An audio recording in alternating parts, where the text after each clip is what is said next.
on YouTube. Thank you for coming in. Thank you for coming in on YouTube. I'm not sure how many people are actually out there, but again, if you are on Facebook, hope to see you. Let me make sure here that we got everything squared away here on Facebook. Or sorry, on YouTube. Come aboard. We are going to talk tonight. Yep, looks like we're good to go there. Okay, we're good. We've had some good things here. Thanks again, Frank Rizzo and AJ Brahue. Thanks for coming aboard. Appreciate you, shipmates. Don Webb, thank you as well. Frank, welcome aboard. Reporting for duty. Whatever floats your boat. Facebook is whack. Thank you, Dusty and Jerry White. Thank you. We got people that are there.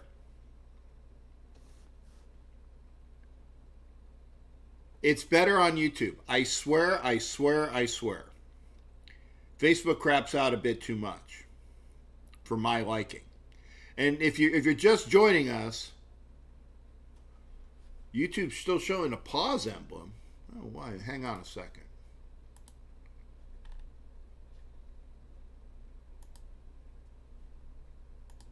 Let's see here. I don't know why it should be paused.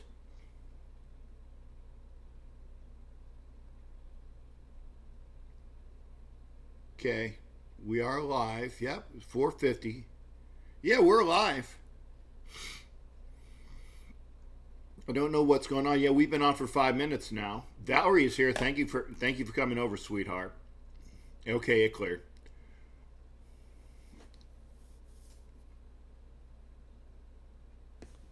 See who else. If you're on Facebook, come on over to YouTube because I want to make sure that we go over this.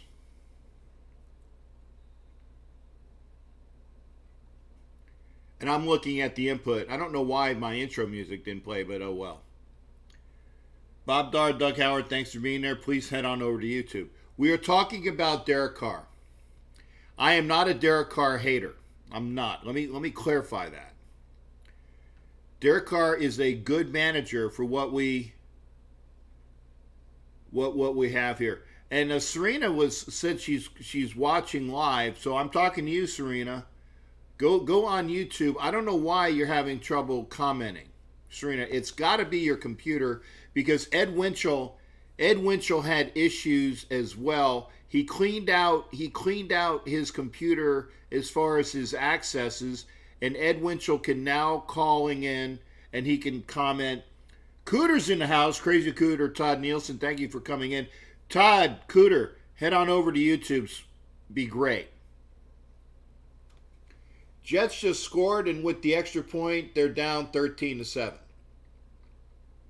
I would laugh my ass off. If the Jets won tonight. I'm just saying. Crazy Cooter's in the house and skull to you as well.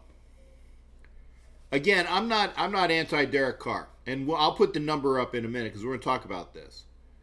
Derek Carr does need to stop worrying about his stats. He needs to stop worrying about not throwing the interception. I'll give you a positive example, or a perfect example, I should say, is that 4th and goal at the 2-yard line. 4th and goal at the 2-yard line. And he's rushing. He's trying to get his receivers open. He's pitching and he's doing this and all that other stuff. But 4th and goal, and he gets so frustrated, he throws the ball away on 4th and goal. He's done this before on 4th down. Again, I'm not a Carr hater, but that really pissed me off. It's 4th down. You're going to lose it on downs anyway. Why not run around some more? Why not throw a contested ball? Why not throw it to somebody? Because you're going to lose the possession. So what does he do? He throws it in the ground. Yes, he's pissed off, but we're pissed off at you, Derek. I'm pissed off at you. I firmly believe that the Raiders are going to draft a quarterback. Firmly believe the Raiders are going to draft a quarterback. Again, if you're on if you're on Facebook, thank you for being here, but please get over to YouTube because it's a better reception, it's better video, and when I open up the phone lines, which I will in a little bit. In fact, let's do this now. Sometimes we have some issues with the Google Hangouts. I hear a call come in, but I don't know. It doesn't receive. So the Raiders are going to draft a quarterback. I was listening to Colin Cowherd talking about Tua. Dean Wester, thanks for joining me. Please head over to YouTube. Raider G, I know you're going to be heading to YouTube because I know you're going to be over there. But this is what is infuriating. No, AJ. By the way, congratulations on AJ's wedding. Less than a week old. You're not done with your honeymoon yet. Hopefully your wife allows you to come over here. Thank you.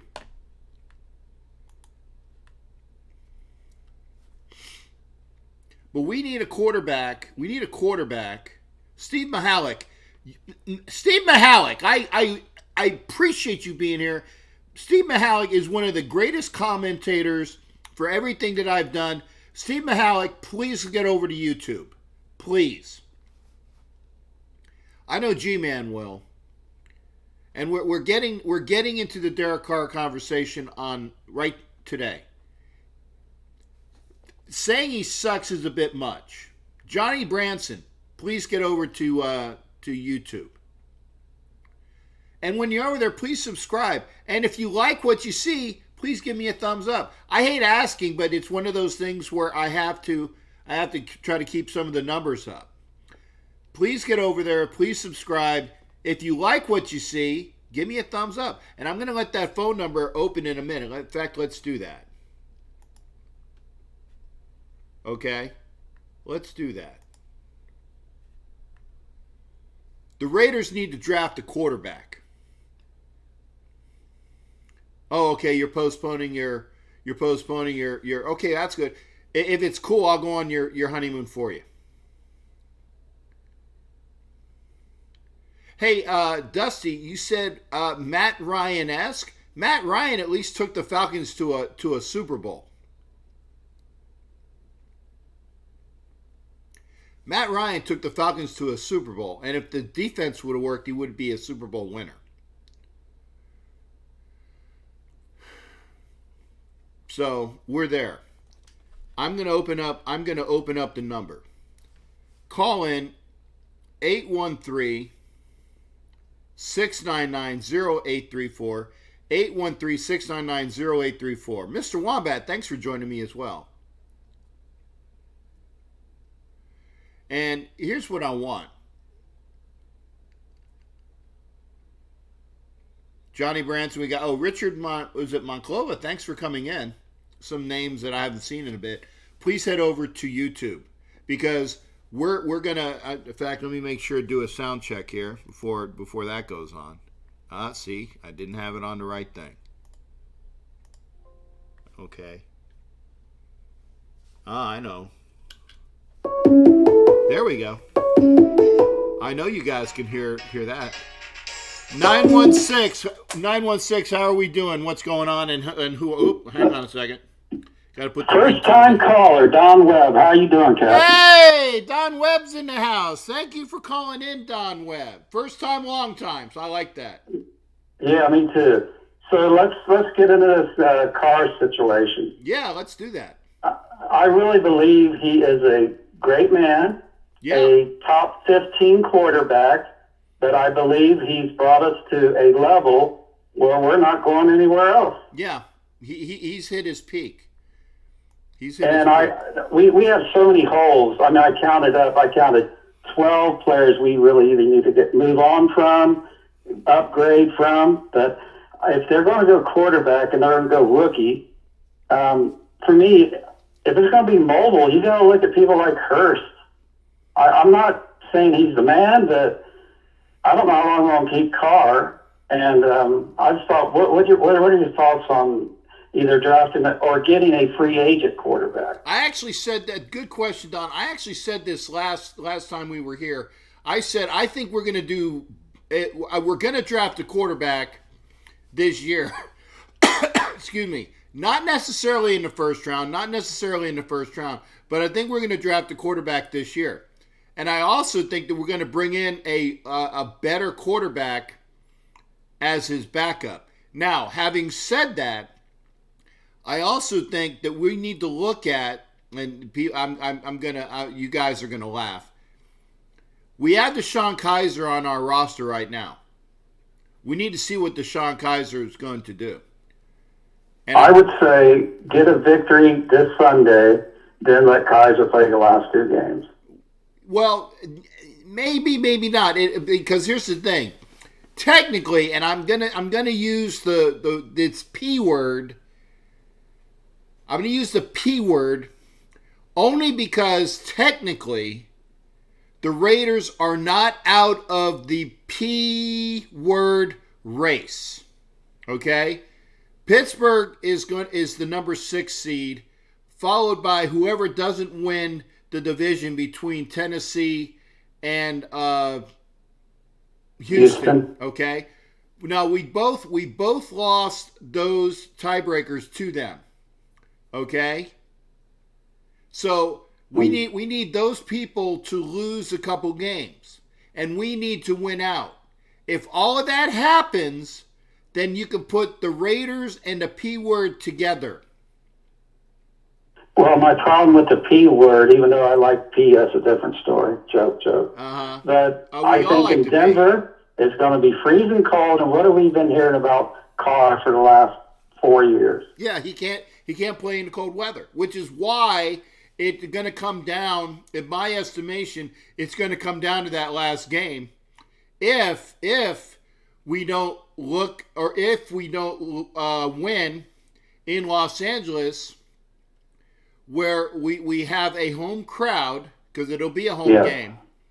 But if we don't win in Los Angeles, then I can see Kizer.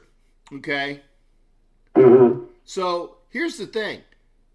We need to see what goes on. And here's the other thing. Derek Carr needs to, by the way, when it goes to 3.5 minutes, only because I want this to snap. I'm kind of like changing the rhythm here. But I want to get more people to call in. So we're 3 minutes, and then I'm going to ask you to not. I mean, because normally it's going to take a little bit for have somebody call in anyway. At the 3 minute mark, you're going to get the knockout, but you're going to at least be here to know. And by the way, Don, I know that you wouldn't be pissed off with me starting this rule with you. Oh, no problem. Yeah. We need to get Carr some assets. I love the phone calls as a listener. They're nice. Right. I want to see what he can do. But Derek Carr is actually playing for next year and beyond. I think he's going to be our quarterback next year, unless, and here's the unless there is some sort of unique transference where maybe we get a college quarterback that outplays him. Because Derek Carr outplayed Matt Schaub when he was here as a rookie, and he has never let the reins go. Why? Because Derek Carr outplayed Matt Schaub, and that's why he's playing. If the Raiders draft a quarterback and he outplays Derek Carr, he's going to be in there. They're going to give DeShone Kizer a chance. They're going to give Nathan Peterman a chance. Okay. And they're going to give the quarterback who they draft. Excuse me. Wow, that's a big Coke burp. I was going to say, you had something to eat there. Yeah. I had a quick dinner after my nap. Apologies, Oh, okay. ladies, I apologize. Oh, we got to have those naps. Yeah, well, guys, I don't apologize because that's just the guy burp. Ladies, I apologize. Anyway, Derek Carr is going to be our quarterback unless those things happen. So we'll see. I like Peterman over Kaiser for me. Yeah, I like Peterman too, but the problem with Peterman is that we can't bring him back to the roster because he was on the IR and we've used our quantity of IR call-ups. So I want to say that's the reason why we can't use Peterman, because he was on the IR and we called up from the IR. We called up Markel Lee and we called up somebody. I can't remember who the first guy, because Lee was the second guy. Oh. Gafford. Yep. No. We called him up from the practice squad. Hey, Don, thanks for calling in, brother. Good hearing from you, brother. All right, take care. All right. We go from Don Webb, my shipmate, and we go get our Pittsburgh report. How you doing there, Jared? What's going on? Good, Captain Jack. How you doing this Thursday night? I'm good. How are you? Not too bad. Just watching a little hockey right now. My boys are playing the Blue Jackets tonight. We got a tight game right now. It's 0-0 late in the game, though. Okay. But doing pretty well. Just getting ready for this weekend. We got the Bills coming up this weekend on Sunday night. It's going to be a big, big game. Of course, the last game, of course, for you guys, however, at the Coliseum on Sunday, which will be a bittersweet day, however. Hopefully a beautiful day with the sun shining, however. And hopefully they'll be ready to go. We'll see. The last couple of times I've been in Oakland for December games, they were always rainy. In fact, the last game I was at last year, the Christmas Eve game, was rainy, and I'm hoping. I remember that game. I remember that game. I remember that game. I watched television last year. I remember that it was a rainy night at the Coliseum, but hopefully with the weekend coming up, however, Christmas just around the corner, however, maybe the gods will smile and say, let's bring out the sun and let's make it a beautiful sunny day, however, for December, or at least a nice cool day in December. Okay. However. But yeah, it's been a crazy few days with the winter baseball meetings. I mean, you see a lot of these free agent teams how are striking big. I mean, the Yanks with Garrett Cole getting $36 million. You saw Rendon last night, how are signing with the Angels $35 million for $245. Strasburg with the Nats. I mean, who's the next domino to fall, as they say, however. We've had 3 dominoes fall already. I mean, they keep talking. There's some more dominoes coming, however, but I think right now the top 3 dominoes already fell, however, the way they want it to go. I mean, one with the Yanks, one with the Nats resigning surprisingly, and surprisingly one with the Angels. Yeah, I actually was kind of distressed. I thought Rendon would be a good third baseman for the Phillies, and it looks like that from what I've been reading, that they're going to probably look at Donaldson as their plan B, which is good. And Donaldson is a very good third baseman, but I think that they could have done. But I think that I don't know. I guess maybe the Phillies were blowing smoke and that they didn't want Rendon as much as people said they did. Yeah, there was talk originally that the Pirates were going to try to get something. However, they're talking about trading Sterling Marte to the Mets. I don't know if that's going to fall through. Of course, the Pirates are under new ownership now with new GM, new manager, and Sheldon, and of course this Cherry guy from Boston.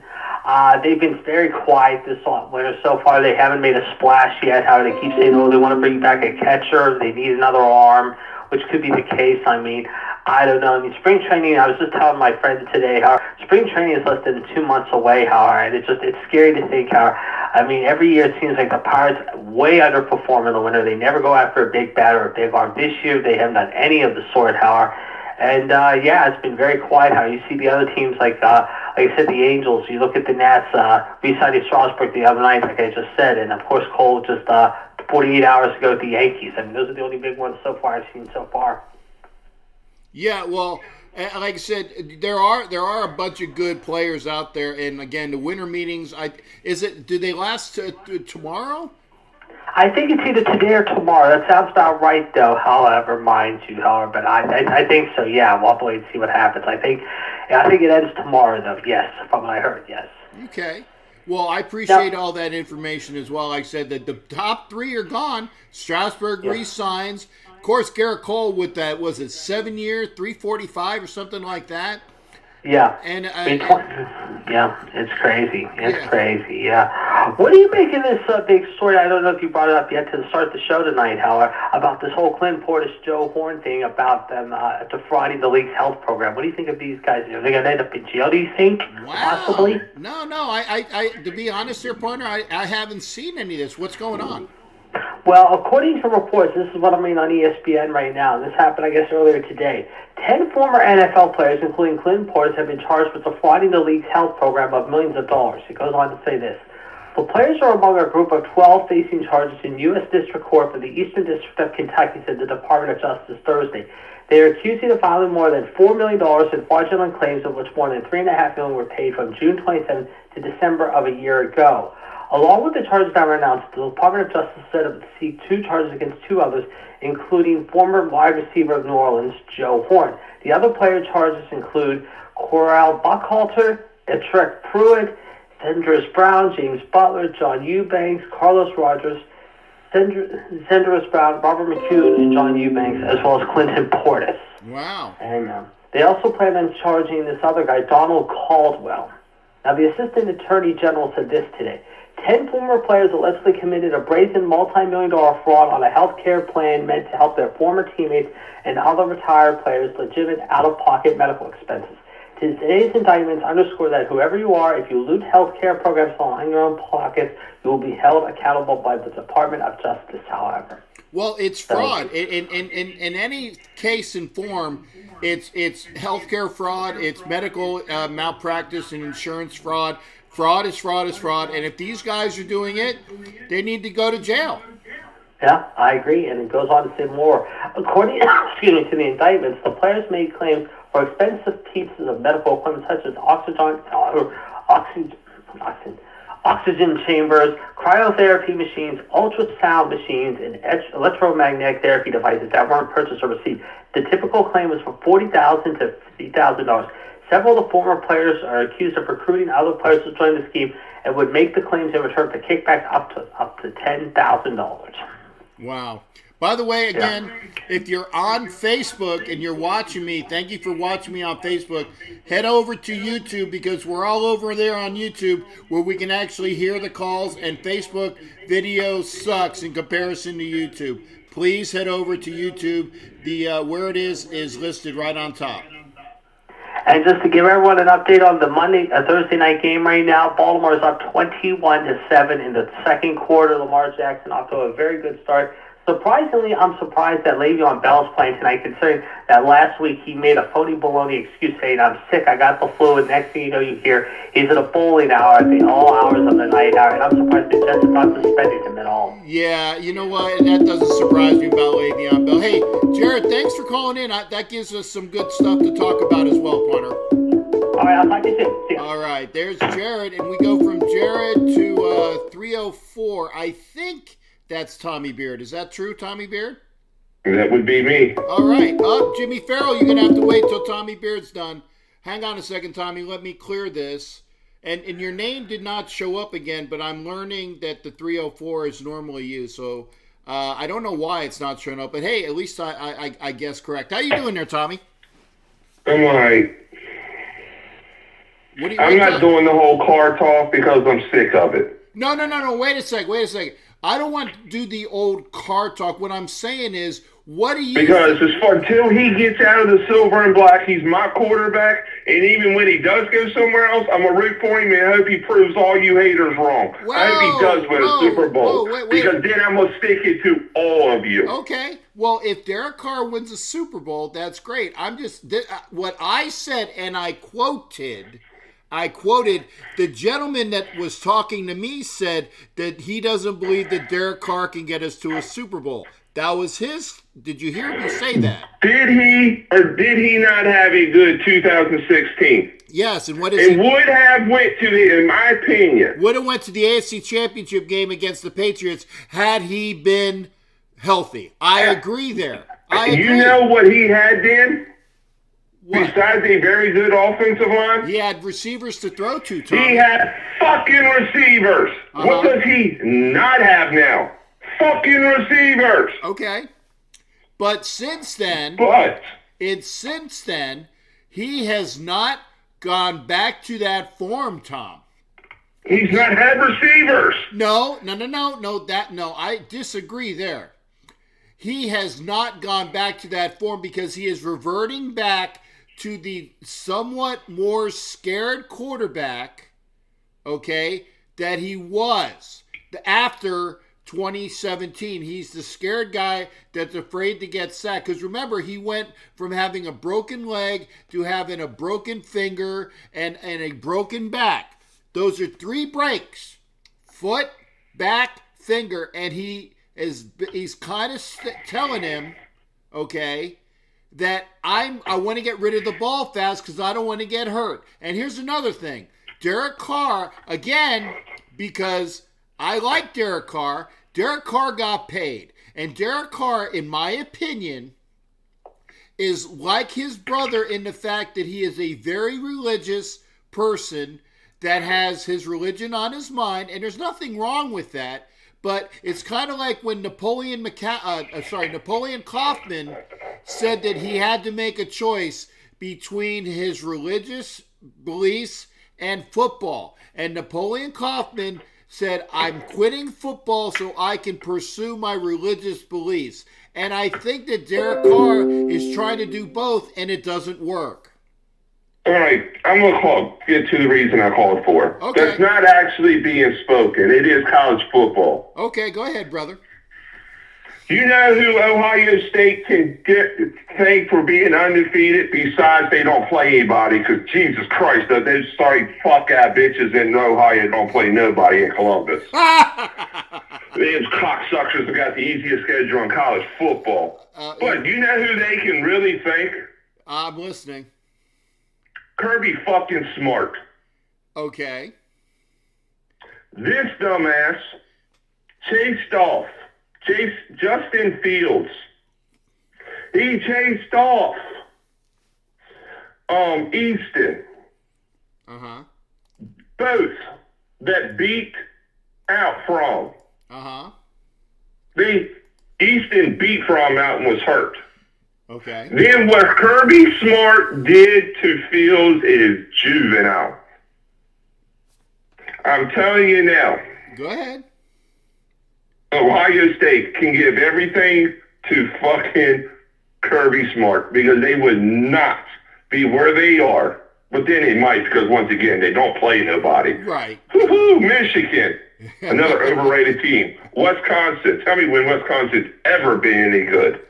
Whoa, wait a second. Wisconsin's been define good. Define good, man. Wisconsin's been a better than average, which is good. If you're better than average, you're good. Wisconsin has been a good team. I'm sorry, that Big Ten is trash. Okay, as a conference, it is. I agree. There's only about 3 teams in the Big Ten. Ohio State, who doesn't play anybody, like you said. Michigan, who is up and down. Wisconsin. Michigan's overrated. They are, okay. And then Minnesota actually was a decent team this year. So and they'll be what they are. They ain't go just like Penn State. Don't even get me started with that sorry fucking child molesting university. Oh, I can't. Hey, and by the way, if you're watching, and if you are watching, you need to. If you're on Facebook, go to YouTube. I don't pay Tommy enough for all of this good stuff, man. You're always entertaining shit, mate. I'll tell you, this shit's a joke. You got to agree. If Kirby Smart would have did the right thing and put Justin Fields, they would be where LSU is, undefeated and ranked number 1 in the country. I think that Fields would have been for what he was looking for. I don't know. I mean, I'll tell you now, he looked like a deer. I finally got to watch the SEC championship today. Mm-hmm. Because while the game was on, I was on the way back from the state championship. A buddy of mine's 2 sons were playing in the state championship. How'd they do? They won their 8th out of 10 years and have finished this with a 56-game winning streak going into next year. Wow, outstanding.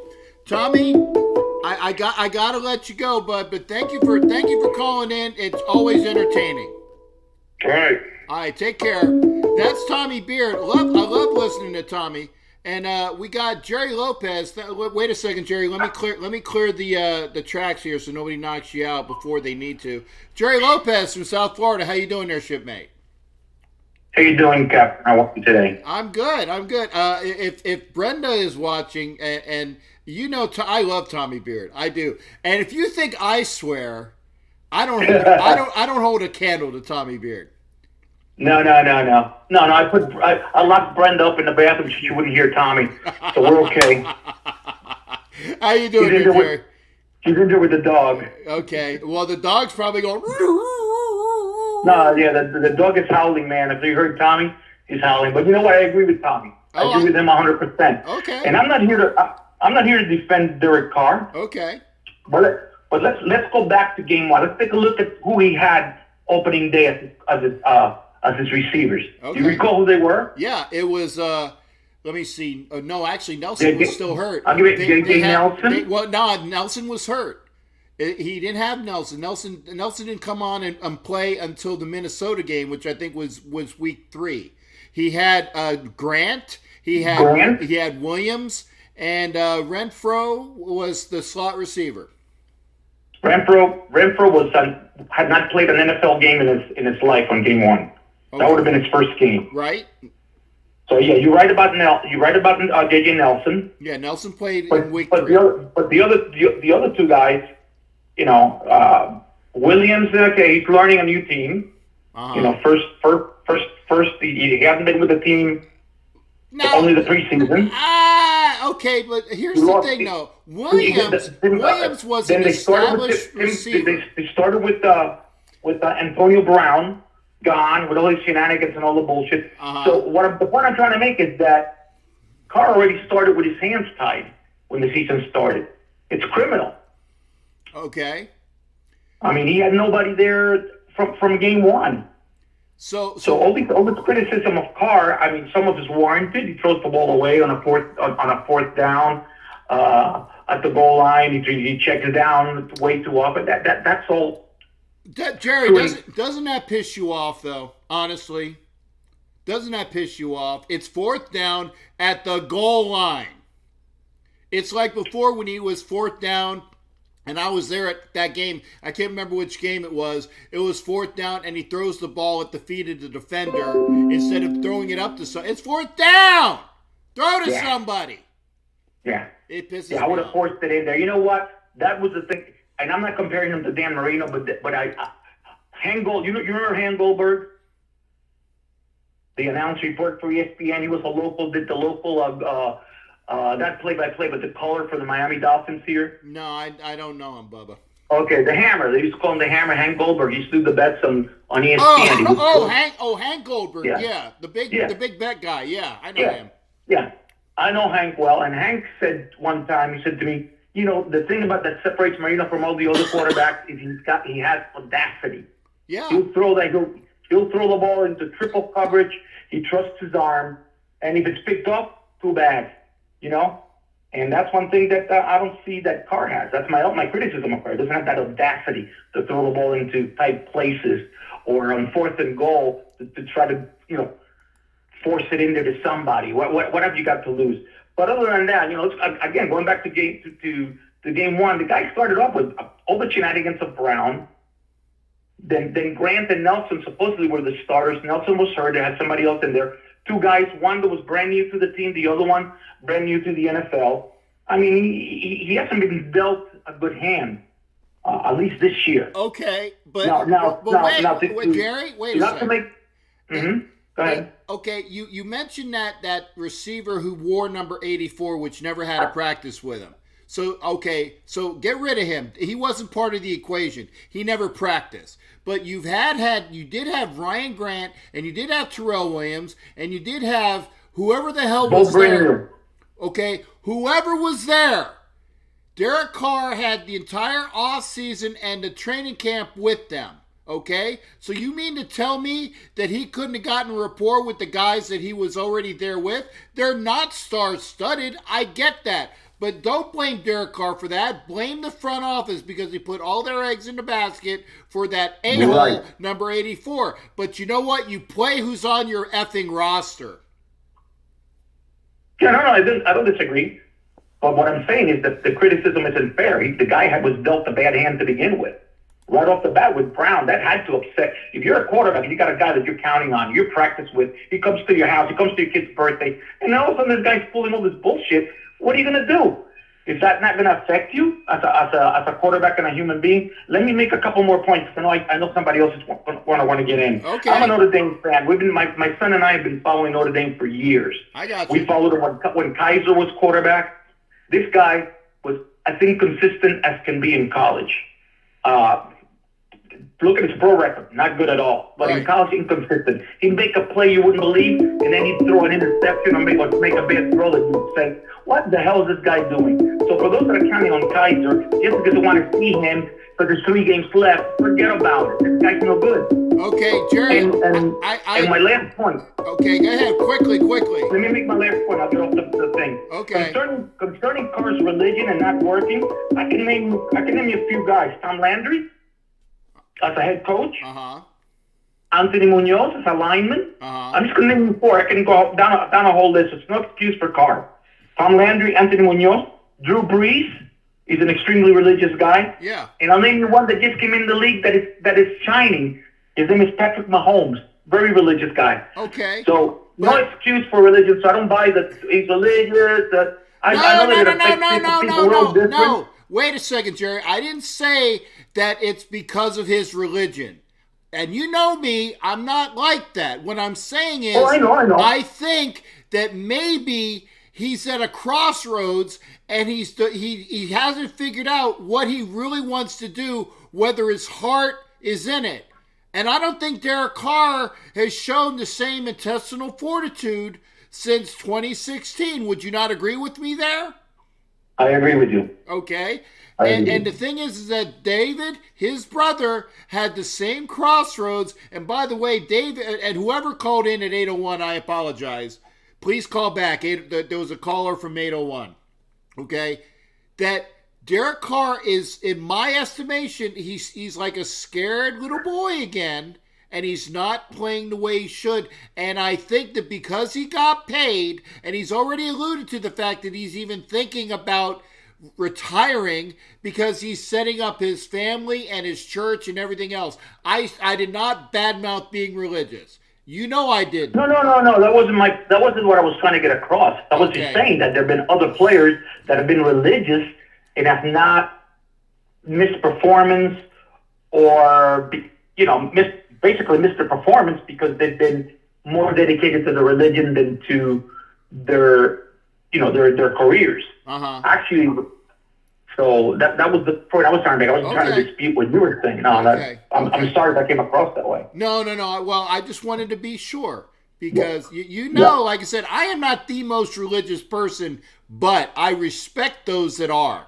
Okay, I'm not anti-religious. I'm not a blaspheming, Satanist and all the other things. I'm just not, you know that as well. You wouldn't be my buddy. But the thing is, I wouldn't let you in my house if you were. Exactly. Now I got to let you go, Jerry. Yeah, man. Thanks a lot for giving me the time. All right. Thanks again. I love hearing from Jerry Lopez. And I'm going to go. Thank you for calling back 801. I appreciate it.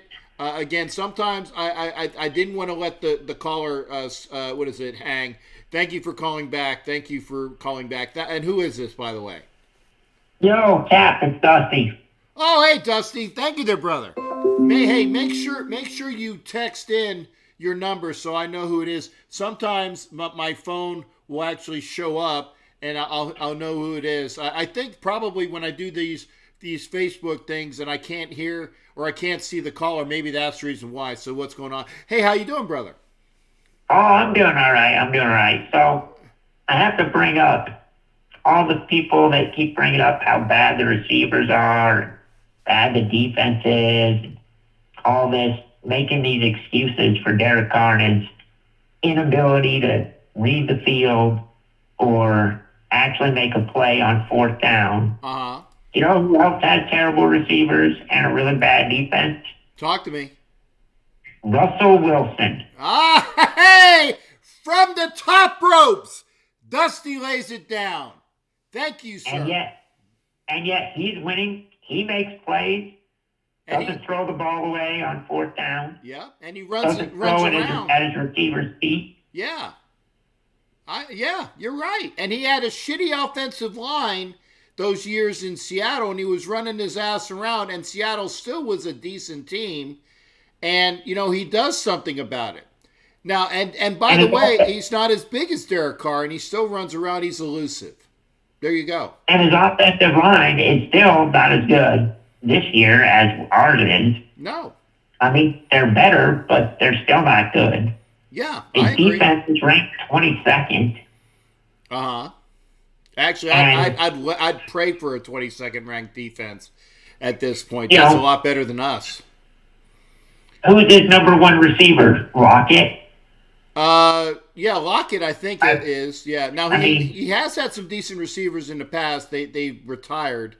He had Percy Harvin. He had Golden Tate. He's had some good receivers, but he doesn't have any right now. Lockett, I think, is his best receiver.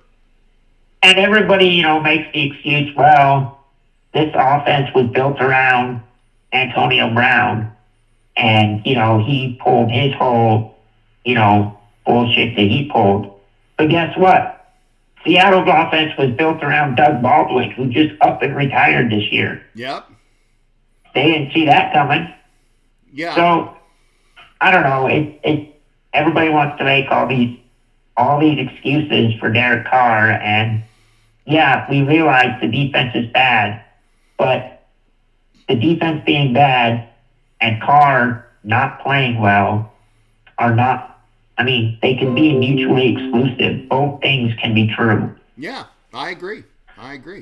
And I appreciate you you letting folks know that. And yeah, I mean, does Derek Carr need an upgrade on his receivers? Yes, he does. He does. He needs some receivers that can actually separate. I agree.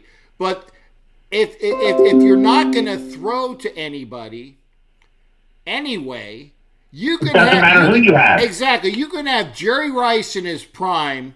You can have Bob Hayes, who the fastest receiver going in his prime. And if you're not going to throw to him, then it's not going to help anyway. And by the way, I understand that Derek Carr has given up on his receivers, and you could saw that when, like, with Zay Jones last week, when he threw it up to him and Zay quit on the ball. I get it.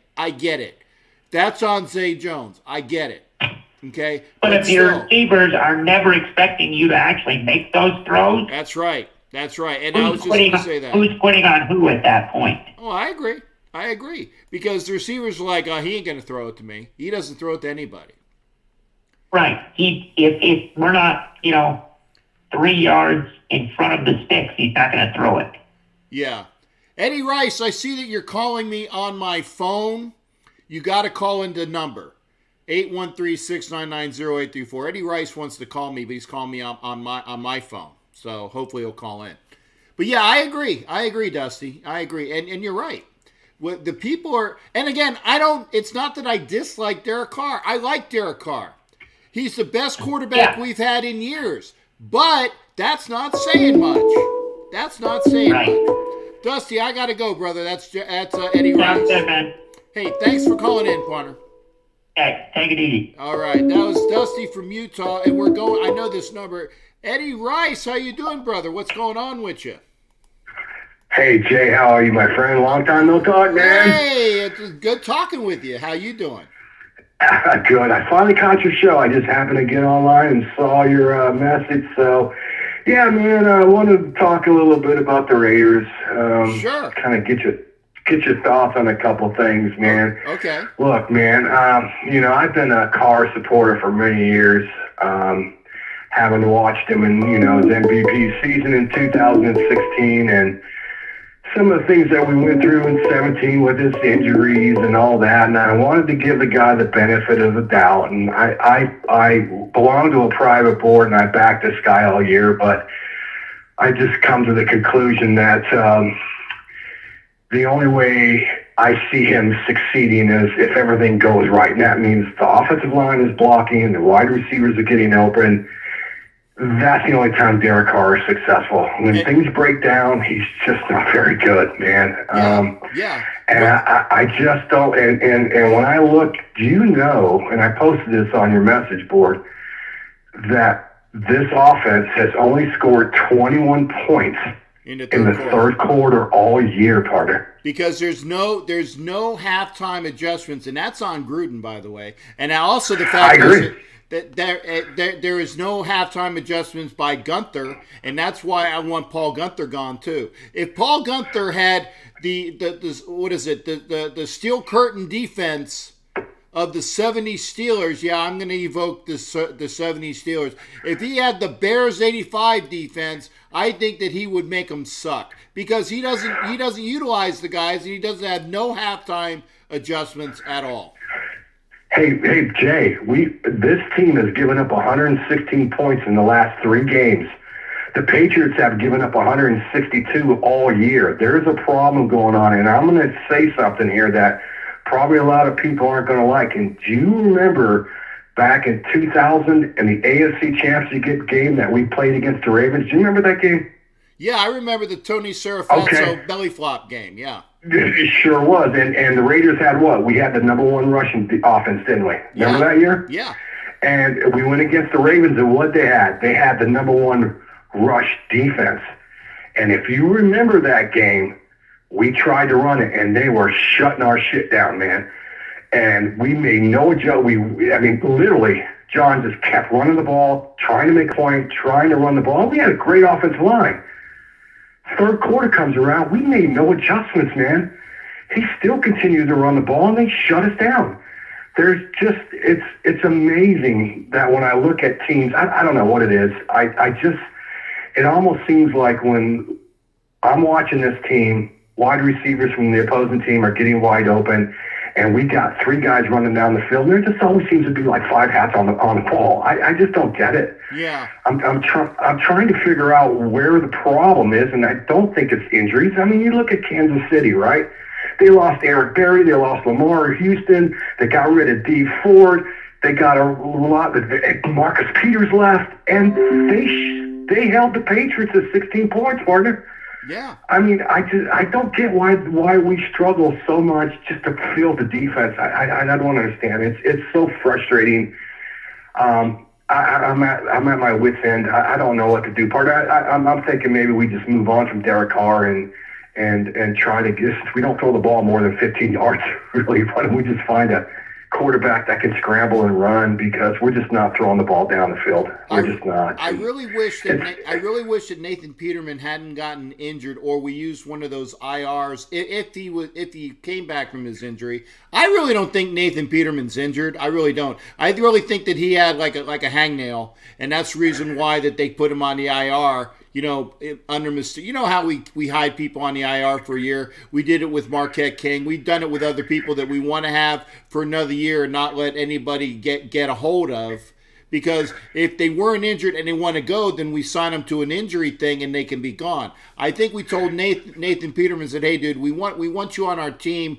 We just want you in our bounds." And I think that's what I don't know about that, Cap. I don't know. I mean, we signed him as a free agent. I mean, he was a backup. I don't know of too many teams that would be hot after Peterman when they could have signed him when we did. Well, what I'm saying is that I think John Gruden talked to Peterman and said, "Hey, we got some plans, but we don't want you going away." And I'm not saying that it's legal as shit, but teams do it all the time. We did it with Marquette King. We've done it with other people. So I'm thinking that maybe that's what happened with Peterman. And notice we signed Deshaun Kaiser. We had 4 quarterbacks at the time because Kaiser was Mayock's boy when he was coming out in the draft. I would have gotten rid of the statue Glennon, but that's just me. And then I would have had Kaiser, Peterman, and then Derek Carr, and then we could see what the hell we have here. Yeah, the guy that I really wanted, I was banging the table for, was Stidham out of Auburn, and the Patriots took him, I think, in the 4th or 5th round. I can't remember, but that guy was. We should have drafted somebody in the 3rd or 4th round I don't know. We got at some point we got to draft a project, instead of just signing these guys off bad football teams. But listen, you got a call coming in, party. It was good talking to you. Hopefully we win this game, and hopefully we can turn this around and start winning games in November and December, because right now we just ain't, and we're the only team in the NFL that seems to have an 8-week season. That's about it, man, for us, So you got it. I don't know. Hopefully things will change around. It's good talking to you, partner, man. I'll see you soon, partner. Hey, thanks again, Eddie. Appreciate you calling in, brother. All right. Okay, I did have a call from the 404. And I don't like being rude and cutting people off. So the person that was calling in on the 404, please call back. I had a call from the 404, and I hadn't spoken to Eddie in quite a while. I didn't want to say, "Hey Eddie, I gotta go." I could have, but that's just not me. Hey, all right, Mahogany Woods, good to see you, honey. And I'll see you this Sunday and next Sunday too. I had a call from the 404. Please call back. If you're over there on Facebook, thank you for being there. Please go over to YouTube. We're all over on YouTube. We're gonna be listening in, and we're gonna be talking on YouTube. And I tell you, it's a hell of a lot better feed, better sound, better quality. Thank you for coming in. Let me see here. Okay, Jimmy Farrell, you beat 404. What's going on, brother? Hey, this is Jim. Okay. Ed Winter, you're going to have to let Jimmy Farrell talk. Go ahead, brother. Before I talk about my hockey team, I got something to say for Tommy Beard. Tommy Beard, next time you want to shoot your mouth off about New York people, I am one of those New Yorkers, okay? All right? I don't need your shit right now, okay? And who the fuck do you think you are? What, do you think everything you says goes? Huh?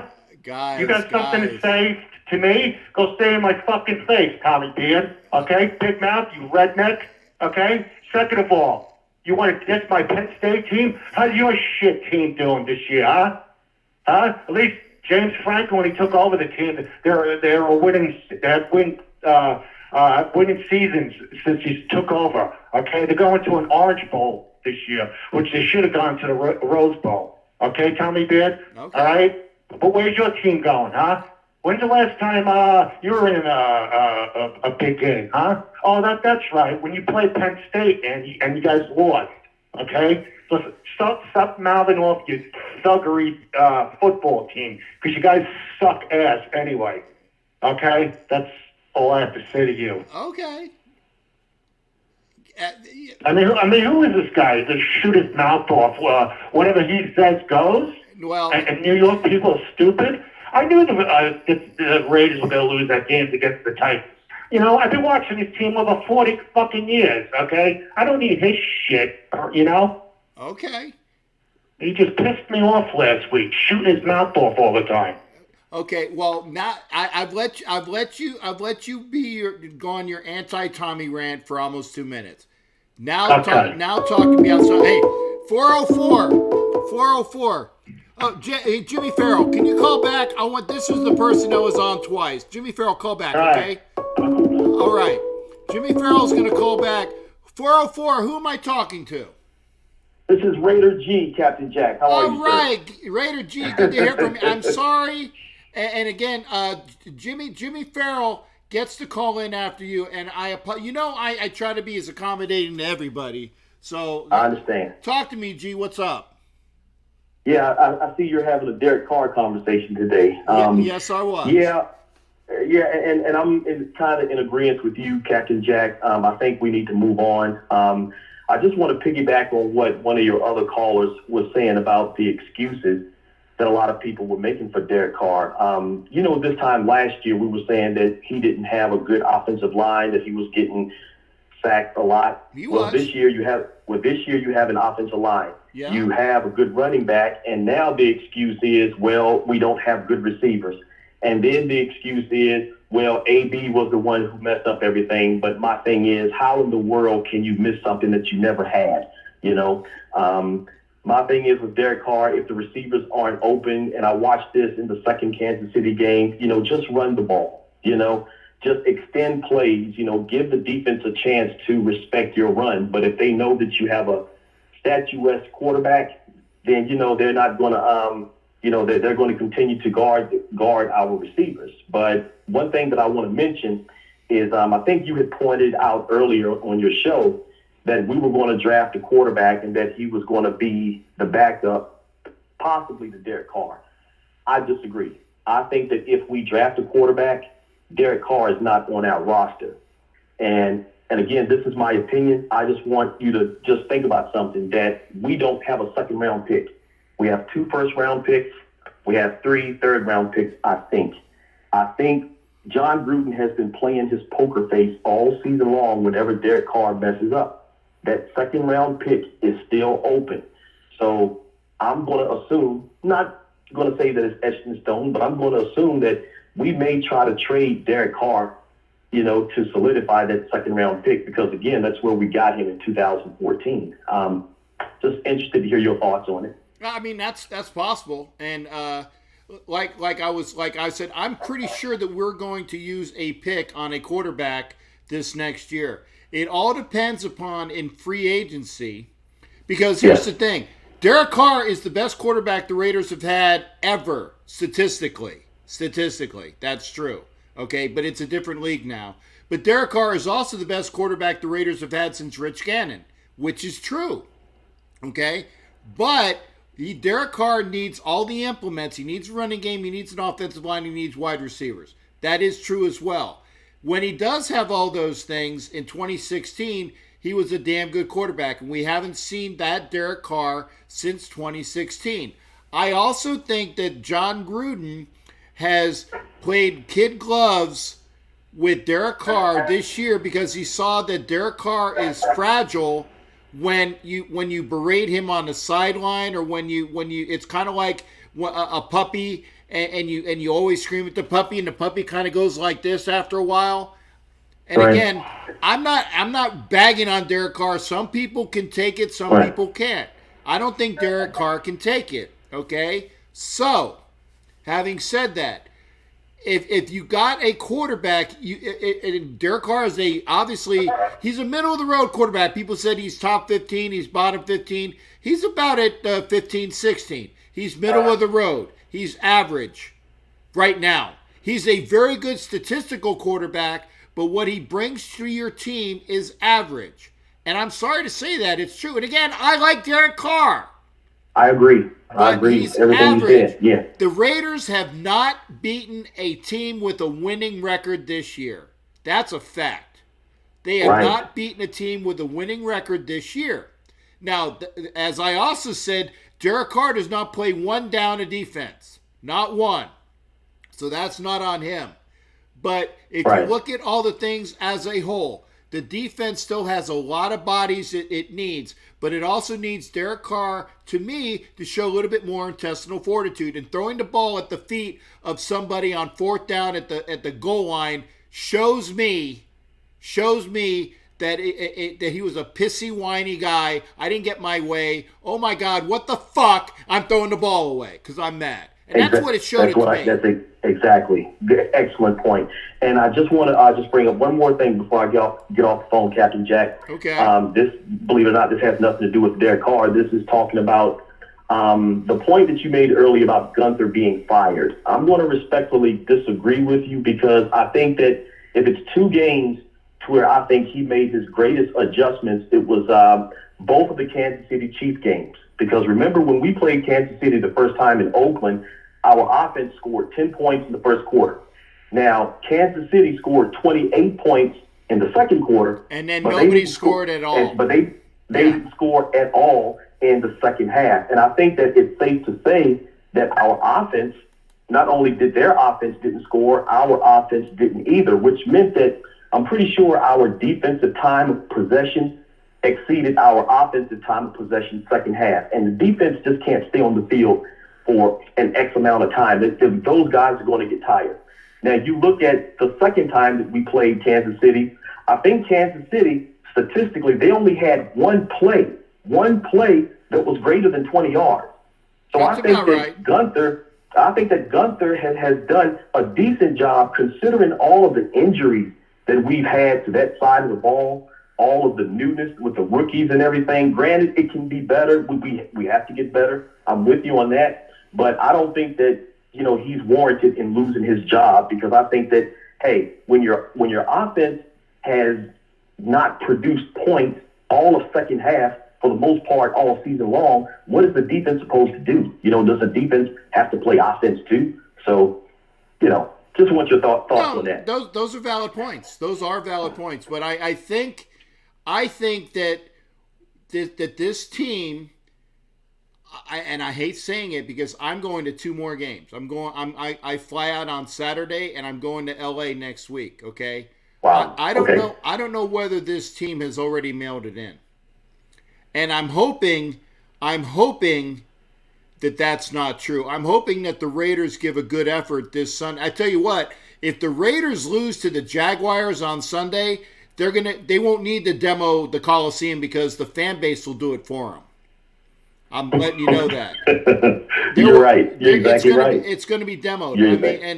And you lose. God help I'm going to look like I'm going to be like my hands are up, cops. I'm not taking anything. Don't arrest me. I got a clearance. I need to go to work on Monday. Okay? Right. I'm not doing, but I tell you what, there are a lot of other people there that don't have the mindset that I do. It's going to be ugly if the Raiders lose on Sunday. I'm telling you. And you do have some valid points about the defense really sucking. I mean, I know that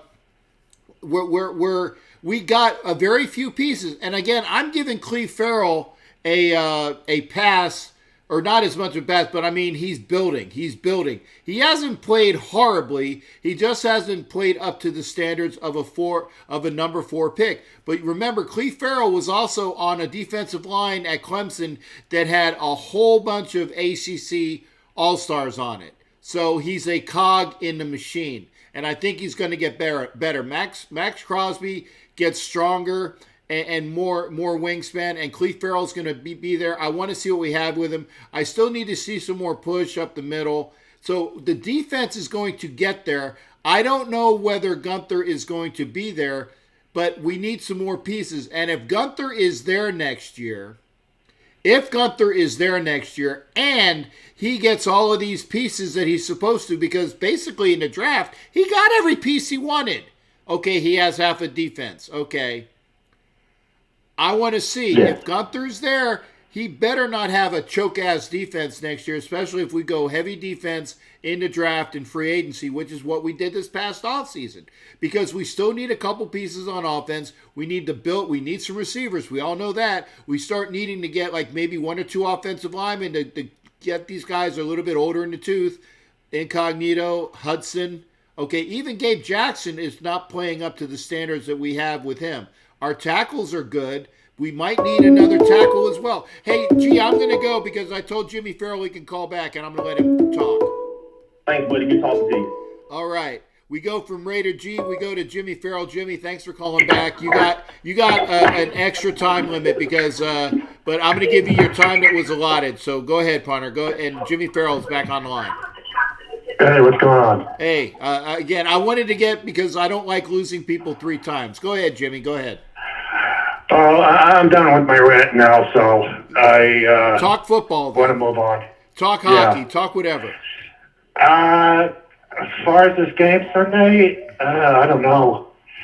I hate to say this, but don't you think they should just tank the season and get a high draft pick?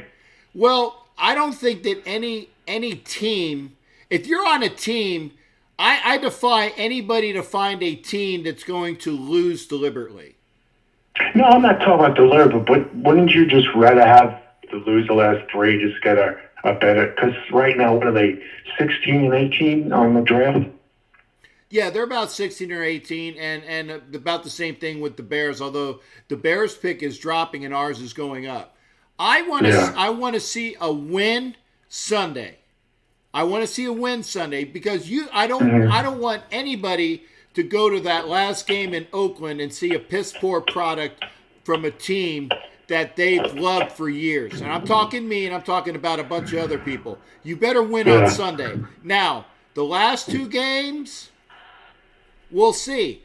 And if we win, we win. Because here's the other thing. I want to see some effort. I want to see some heart. I want to see something that's driving us for next year. The draft picks are really, it doesn't really change anyway. If you win. You don't think they can move up? Like, say they do win Sunday, if they and they lose the last two. Wait a second. I think somebody did this for me on another board. Even if we lost every game, we won't pick higher than, I think, 11. I don't even think we get a top 10 pick. If all things go as planned and we were to lose every game and we were 6-10, I think we would pick at number 11. I think somebody did that math for me. So we'll see. Okay. Now, you said you like Jalen Hurts. I'm going to watch the playoff game because you said you want him the first pick. Correct? No. I said I would like to have a quarterback that's big and strong and can run like Jalen Hurts. People are talking about Huntley from Utah that I saw in the game. Kid looks intriguing. He's kind of small, but I want somebody like that. And I'm sure that somebody is doing the scouting that they need, because nobody was talking about David Jones last year until the people had him. And again, the Giants grabbed him a little high, but they grabbed David Jones because there was some scouting. There's the kid from Buffalo that everybody wanted. I can't remember what his name was. I know he was drafted. Right. There are gems out there that not too many people are on, and it's up to the scouting department to find what these guys are. I don't think anybody knew who Brett Favre was when he went to Southern Miss, okay? That's why people need to do their proper scouting. And by the way, if you're on Facebook, thank you for being here, but please head over to YouTube, youtube.com/C/Captain Jack Rackham Levy. And Stephen Gibson says we're going to win out. I hope you're right, Steve. Go ahead. Do you think Hurst would be at 16 or 11? No. Well, it depends, because they were talking about Tua being going to be a top 10 pick. Okay, and it was Colin Cowherd. He actually made some points, and that kind of makes me throw up a little bit in the mouth. That Tua was playing in the SEC, which actually has a defense, since he was a freshman, and he's played well.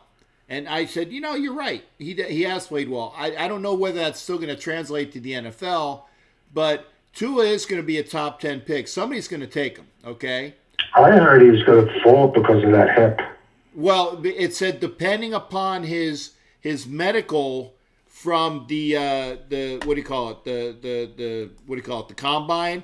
I think that if you're Tua and if you're really concerned about your medical stuff, maybe you sit out a year and see, get a red shirt and see if you can come back. I don't know, because you're talking about millions of dollars, and you don't want to leave millions of dollars on the table. So we'll see what happens.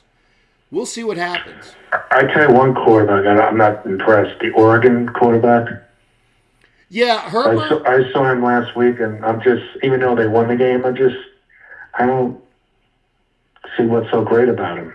Yeah, I mean, I was looking as well, because I'd never seen a game with Justin Herbert. He's okay, and I was talking. Ed Winchell and I were. I'm gonna let folks actually. Ed Winchell actually texts me occasionally as well, and he said, "Hey, you watching?" I said, "Yeah, I'm watching." And I watched him. He wasn't bad, but I didn't see anything awe-inspiring either. I don't think he has an arm. He's kind of like Jones, He's got the height. I don't think he has a great arm. Yeah. Well, like I said, I want to see what his specifics are in the combine. There's going to be somebody that's going to wow somebody. The Raiders are going to, in my opinion, they're going to either trade one of those number one picks that they have. They're going to drop down and get a second round pick for dropping down in the first round.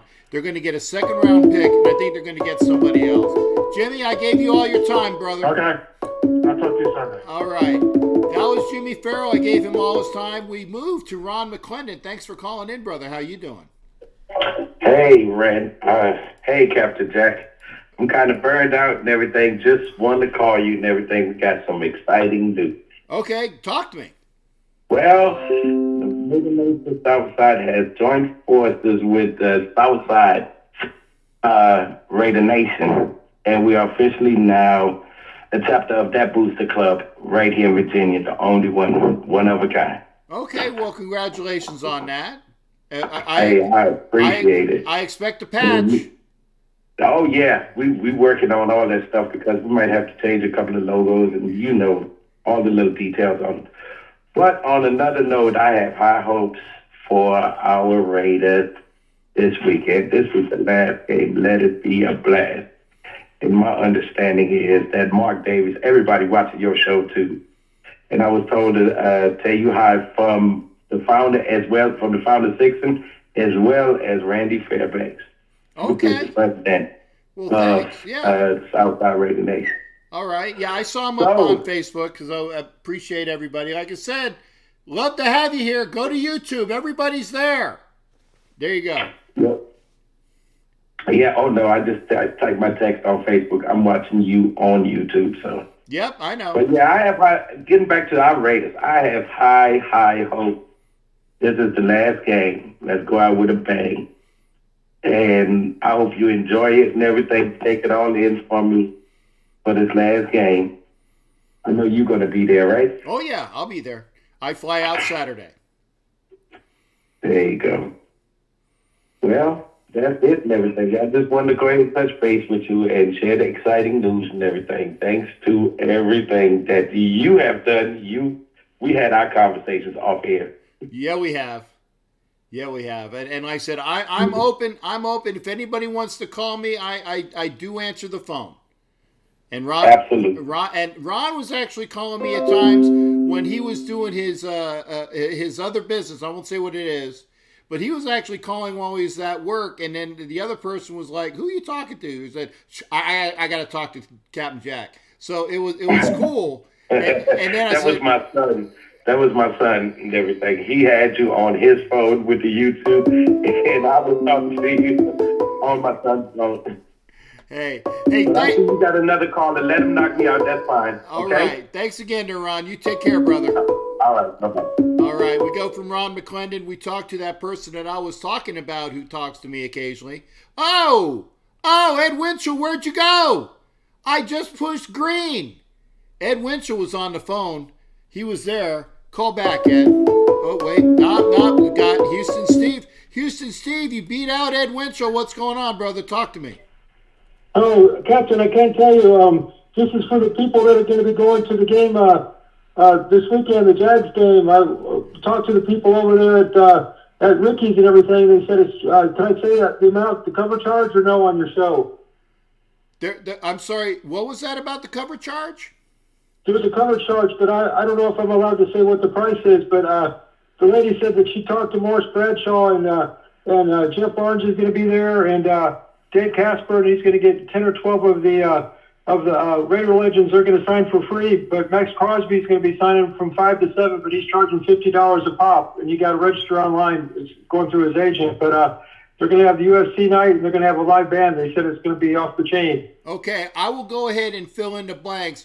The name of the location, as most Raider fans know, is Ricky's in San Leandro. There is going to be a lot of the Raider legends from the 70s and 80s and maybe even the 60s. Raider legends, when the Raiders were awesome, are going to show up at Ricky's, so make sure you're there. I wish you hadn't said anything, Steve, because I didn't want it so damn crowded. But, I'm sure that Ricky and Tina want to have a packed house. As they said, there will be a cover charge at the door at Ricky's. There will be a cover charge because of the UFC event. So if you want to pay a cover charge, and I won't say what it is either, but it's not cheap. It's not super expensive, but it's not cheap. So if you want to go to Ricky's, okay, go ahead and go over there. And like you said, Max Crosby is signing for $50 a pop, but those are pre-signatures.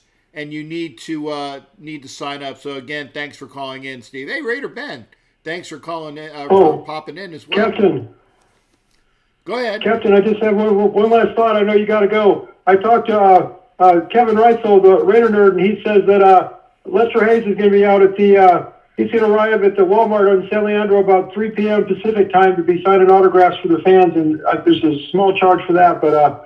Lester Hayes, we all know him as the original Jedi, man. He's one of a kind, man. He's Houstonian, so I'm kind of partial to him, just like I was to Speed Kills Cliff Branch. But I tell people, you know what? even though that the Coliseum wasn't a great thing, it's just a lot of great memories, like seeing hands and Tim Brown's 1,000 catch and beating the Titans to go to the Super Bowl. And remember when they beat the Steelers? They stormed the field and John Madden's holding up the football, because what happened was, as you know, we lost 3 or 4 of those in a row to the Pittsburgh. We finally broke through with the Clarence Davis, a big game, and the Snake, and just a lot of great memories in that old stadium. And it's something that will carry right into Las Vegas. And I always tell people, I'm a Raider fan. I'm not a fan of the city, but I'm a fan of the team. And wherever they go, I'll go, and I'll always be a fan, because we all, as you know, Captain, you're the same way, shipmate.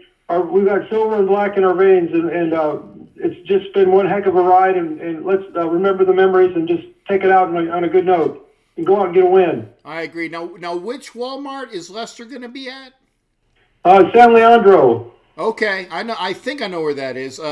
From 3 to 5. I'm not sure exactly. Kevin said Lester's supposed to arrive around 3 p.m., but he's going to be out there, I believe, for a couple hours. But I need to confirm that with him. But he says that's a definite that Lester's going to be there at the San Leandro Walmart signing autographs for the fans for a small fee. That's awesome. I mean, I got a couple of Lester autographs. I'm not sure. I don't think I get out to Oakland until 6. But if I was out there earlier, I'd definitely go.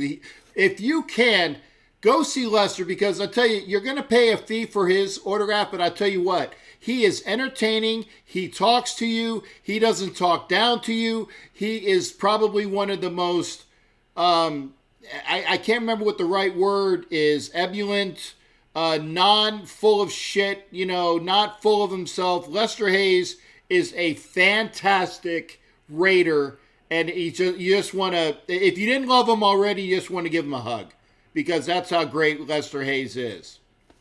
Yeah, it's just like Phil Villapiano, and of course Ted Hendricks and Marcus Allen, Tim Brown. We're so fortunate, Captain, to have so many great Raider players over the years. It's just, you feel so proud to say, these guys are great ambassadors, just like you are and everything, Captain. And once a Raider, always a Raider. We wear the shield with pride, and there's every day I'm thinking, man, we're so lucky to have so many great players, and what a great organization and great fans, and it's one big happy family. We all look out for each other. If you're wearing the shield, or even if you're not, we're all in for the same thing, and it's all good, clean fun.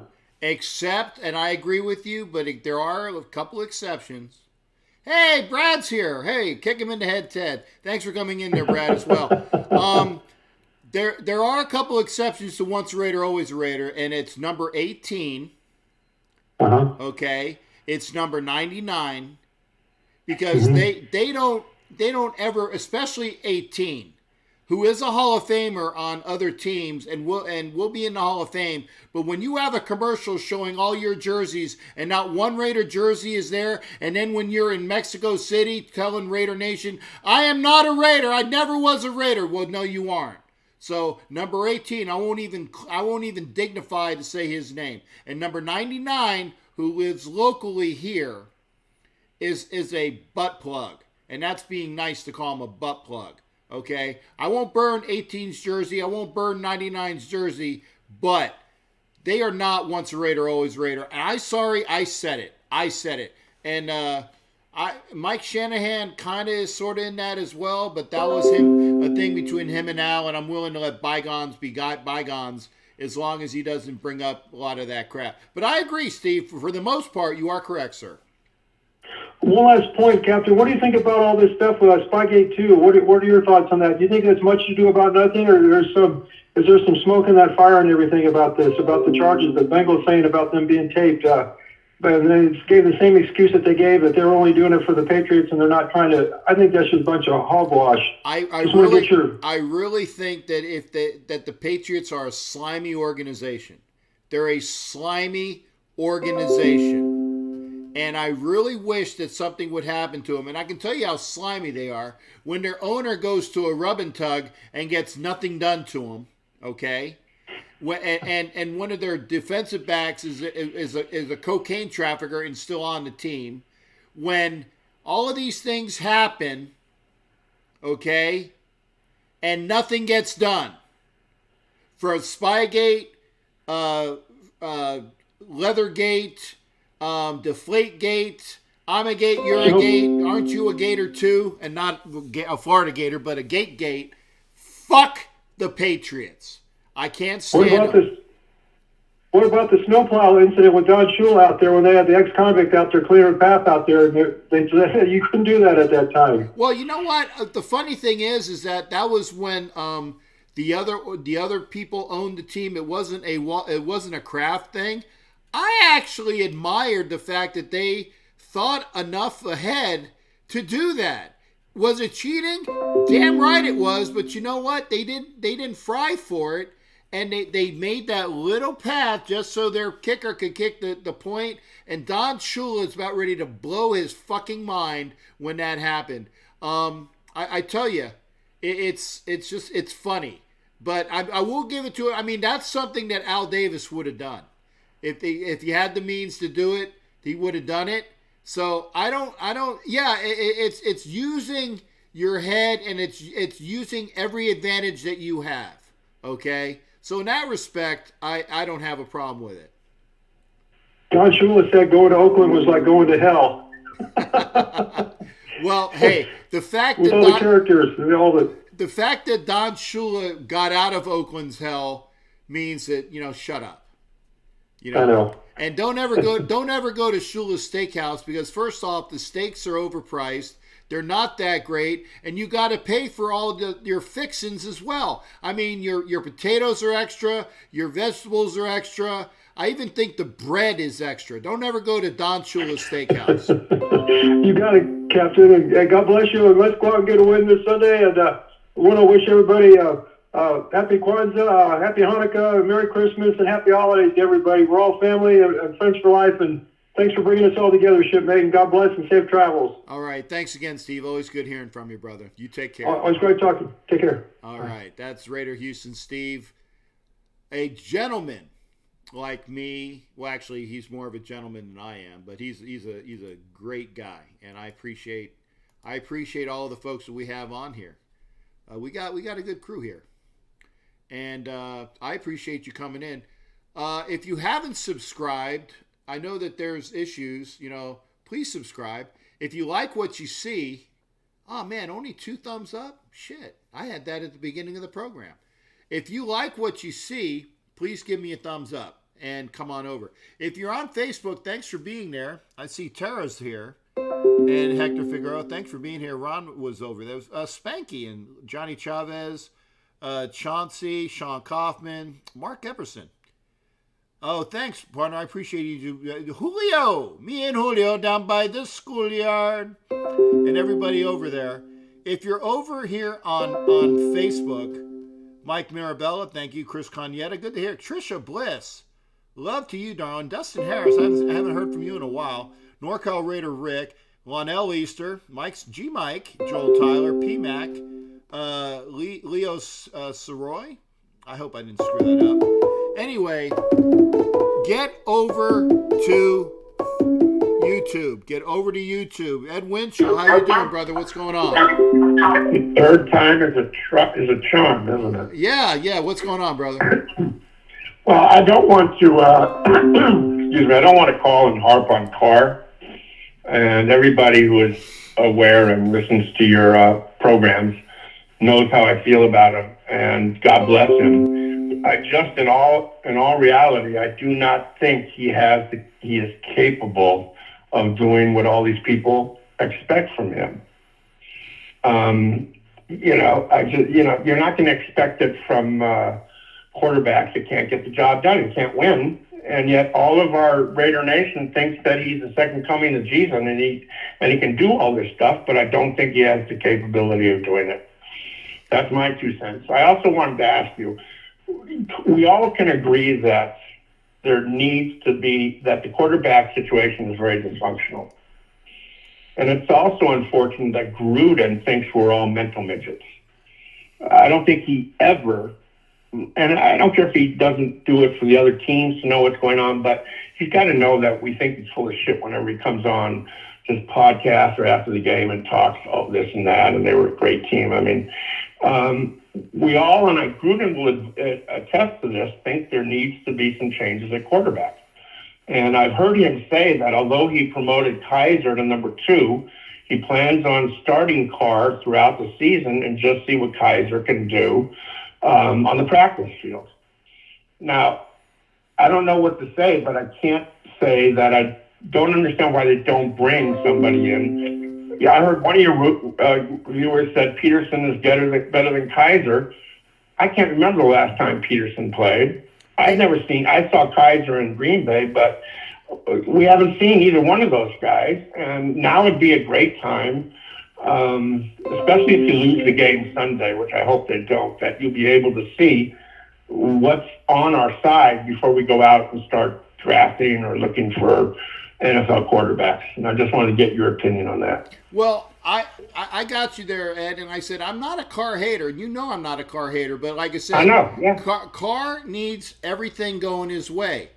And I wish Valerie would call, because Valerie loves Carr, and and good for Val, and I love Valerie. So I guess if Val loves Carr and I love Val, then I guess if you do the transitive theory of math, I guess that means I love Carr. It's not true, but Val said after I call, she'll call in. Okay, well, good. She made a comment. Let's see if she can do that. I want to hear. I'd like to hear from her. I do want to hear. Val's awesome. Val's awesome. And Trisha Bliss, if you're still over there on Facebook, please come to YouTube. Diana Rivera also is over there. If you're on Facebook, thank you for being there. But we're all over on YouTube. It's better video, better audio. Trust me. And hopefully Val comes in. Now, I'm sorry. What did you ask me? About Peter. It's Peterman, by the way. And I know that's who you meant. Peterman, yeah. I want to see from, and Deshaun Kaiser was a train wreck. And I know Deshaun Kaiser because I saw him at Notre Dame. He was aight. He played for the Gators when he was a senior transfer, and I wasn't impressed. Okay? You were not. No, I wasn't impressed with him. He sucked in Cleveland. He did. He sucked in Cleveland, but then again, he had no team, so I'm going to give him a pass in Cleveland. In Green Bay, he actually had a good team around him, and he wasn't the greatest. Oh, Raider Ben. Raider Ben, wants to know how I call. I'll do that. But I'm telling you what, I'm willing to give, there's the number, I'm willing to give Deshaun Kaiser a look. Because remember, Gannon didn't do anything really in Minnesota. He started to get better in Kansas City, and then when he got to us, he played well. Jim Plunkett was a basket case in New England. He played like crap in San Francisco. And then when he came to us, he was the quarterback that should be in the Hall of Fame. So changes of scenery, changes of doing different things. We'll see what we had, okay? I'm not a big fan, but maybe if you work with him, he'll be a better quarterback. I want to see what Nate Peterman has. And I think that unless Deshaun Kaiser really improves on his accuracy, he's not going to be that answer of who's that going to be that quarterback. We'll see. Mayock loved him out of college. That's one of the reasons why we grabbed him. But I want to see what we got with Nathan Peterman. I want to see a good quarterback. Another good. I don't want to see anything of Glennon. I know who Mike Glennon is. He's a statue. Okay. Right. And I want to see Carr unless we got something better. If a rookie comes in and blows us away like Derek Carr did and outperformed Matt Schaub, that's why he's won the job. He has had nobody behind him for the 7 years that he's been here. Nobody. And, he plays without fear because he got paid. He's a good quarterback.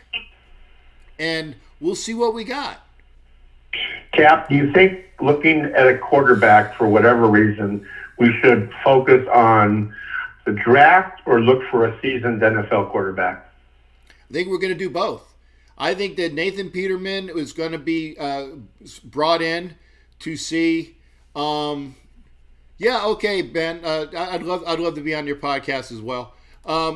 I think we're going to see Nathan Peterman. I think we're going to sign a quarterback, and I think we're going to have some other things going. Hey, Ed, thanks for calling in, partner. You got it, pal. All right, that was Ed Winchell, and then I got a 530 number. Who am I talking to? I think we're going to sign a quarterback, and I think Hello? turn your stuff down in the back so it's just me and you talking, brother. I got it. How you doing? I'm good. Who is this? Jerry White. Hey, Jerry White. Boy, I haven't heard from you since I was giving that ticket away. How long ago was that? Oh, God, I think I called you last time was when I won the Super Bowl ticket last year. Super Bowl ticket. The Super Bowl ticket? Oh, no, not the Super Bowl ticket, but the playoffs. I was going to say, playoffs, Jerry, but the last game supposedly in Oakland. Yeah. Jerry White, I love you to death, but I'm not going to give you a Super Bowl ticket, you know? Hey, I can pray, can't I? You can. How you doing, partner? I'm good. Well, I've been better. Well, we all have. Go ahead. Okay. There are so many questions on the entire Gruden staff. I mean, really, the offense, all Derek Carr does is throw checkdowns. That's it. He doesn't throw anything past 10 yards. When he does, his receivers aren't open. The defense is really good in the first half. They play. And in the second half, they are flat. There is nothing there. I mean, they'll allow 30 points in the second half. There is nothing there. John Gruden came out and said that changes will be made. Okay, in my opinion, Gunther needs, as in gone. The offensive coordinator needs to be fired. Okay, well, wait, whoa. The offensive coordinator is John Gruden. Okay, then who's that other guy that decides he wants to take the podium every week? Are you talking about Greg Olson, who is Olson, allegedly the offensive coordinator? Yeah, he needs to go. I agree with you there. I agree. In my opinion, Derek Carr hasn't had a legitimate number one since Crabtree. Someone that he trusts. Okay. Okay, you know, he's got Waller, and he's good, but he can't do it alone. He's not Superman. I agree. Yeah. So, I mean, yeah.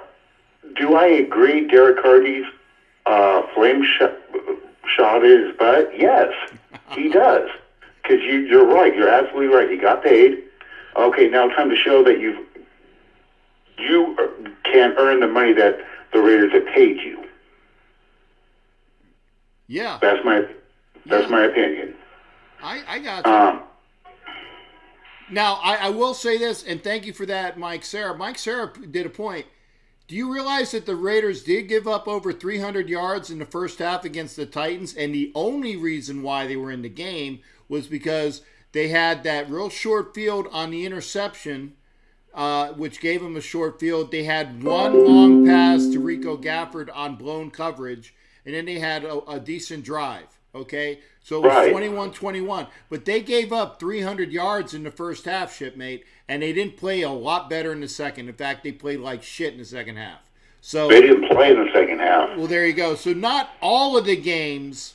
Sometimes, like I said, and I think Raider G was saying how the Raiders' defense is decent against the Chiefs. Okay, they had a shitty second quarter, and they had a good third and fourth, and a good first quarter.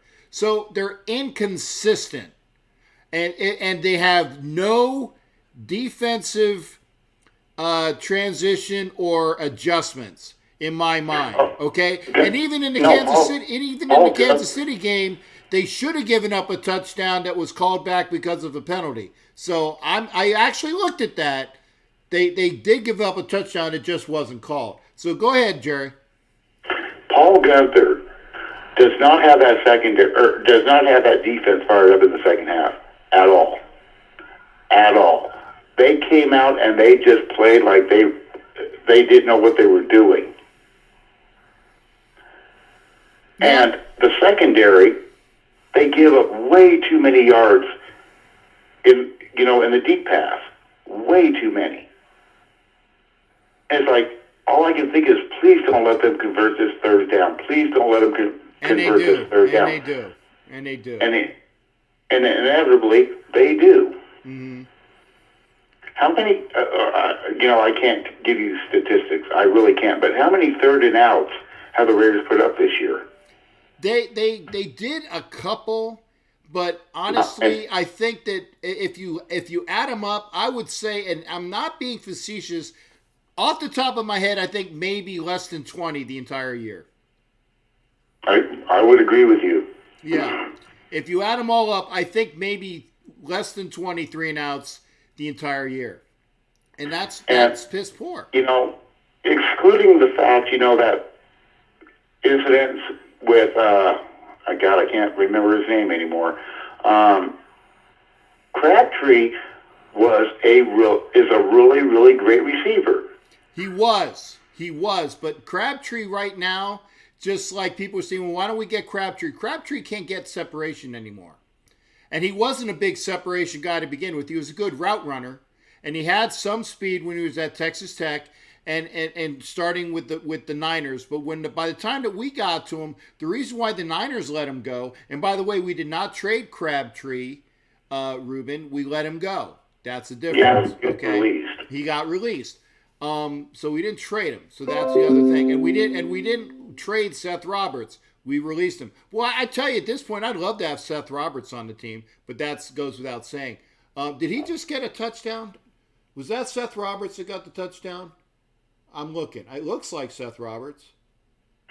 I think yes, it was. Yeah. So on cue, Seth Roberts gets a touchdown. I'd love to have Seth Roberts at this point, but that's just wait. But again, Des Bryant doesn't get separation.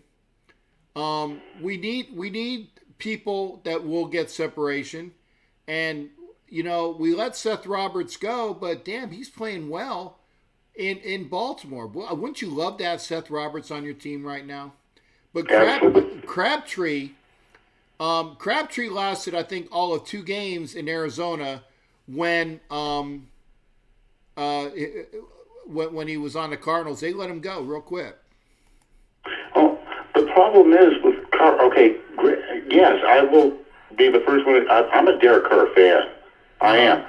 But the first thing, every time he gets the ball, if he's not handing it off, he's throwing a check down. When he doesn't throw a check down and he decides to go deep, his receiver's failing because they don't think he's going to throw it to him. So it's kind of like, how are you going to fix that?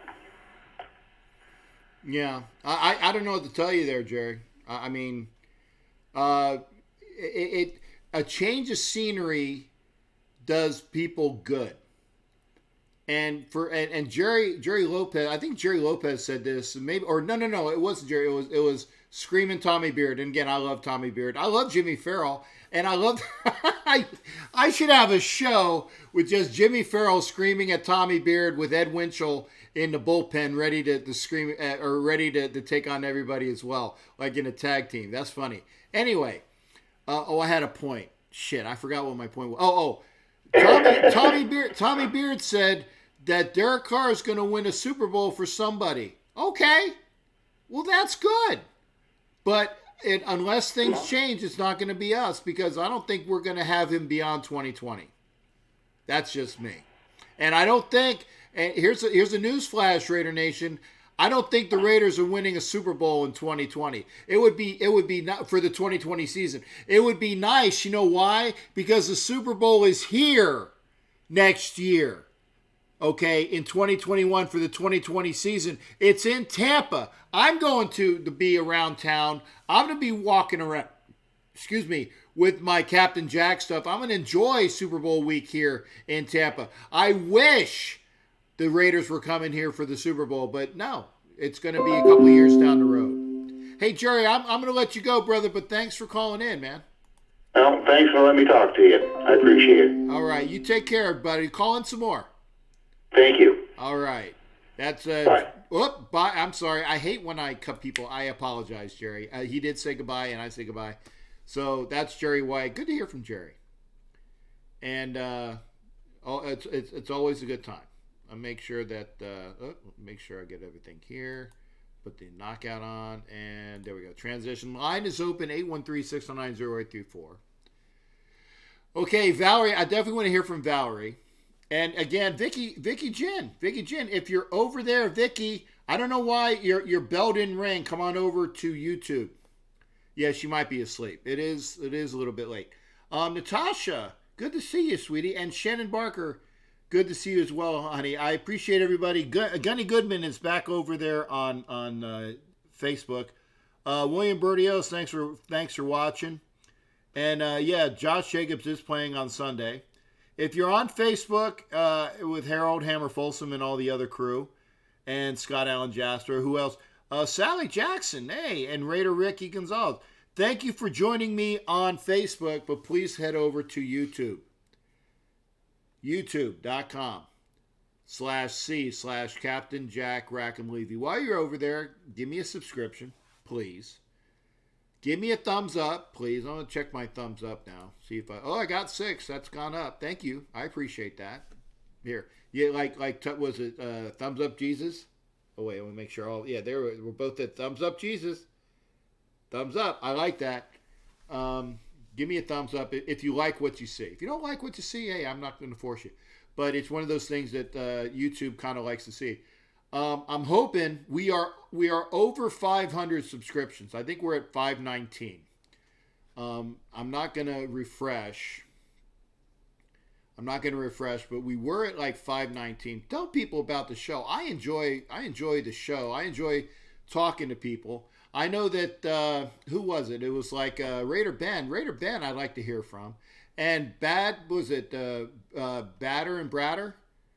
I was on the show with those guys the other day. Great. I enjoyed it. And it was like Watts Raider and all those folks. It was a great show. Check that out as well. It was the Hardcore Raider podcast. And I'm going to go see some more of those folks. I know that the... Sign me up versus Tommy Beard. Okay. Tag team match. Jimmy Farrell and Ed Winchell in a tag team match. And Ed's a little older than me. Okay, not a lot older than me, but he's a little older than me. And Jimmy Farrell, who God bless you, doing your chemo. And let's keep some good thoughts for Jimmy Farrell. Jimmy, I hope you didn't pop your pop all the stuff out of your arms and stuff. I want you well, partner.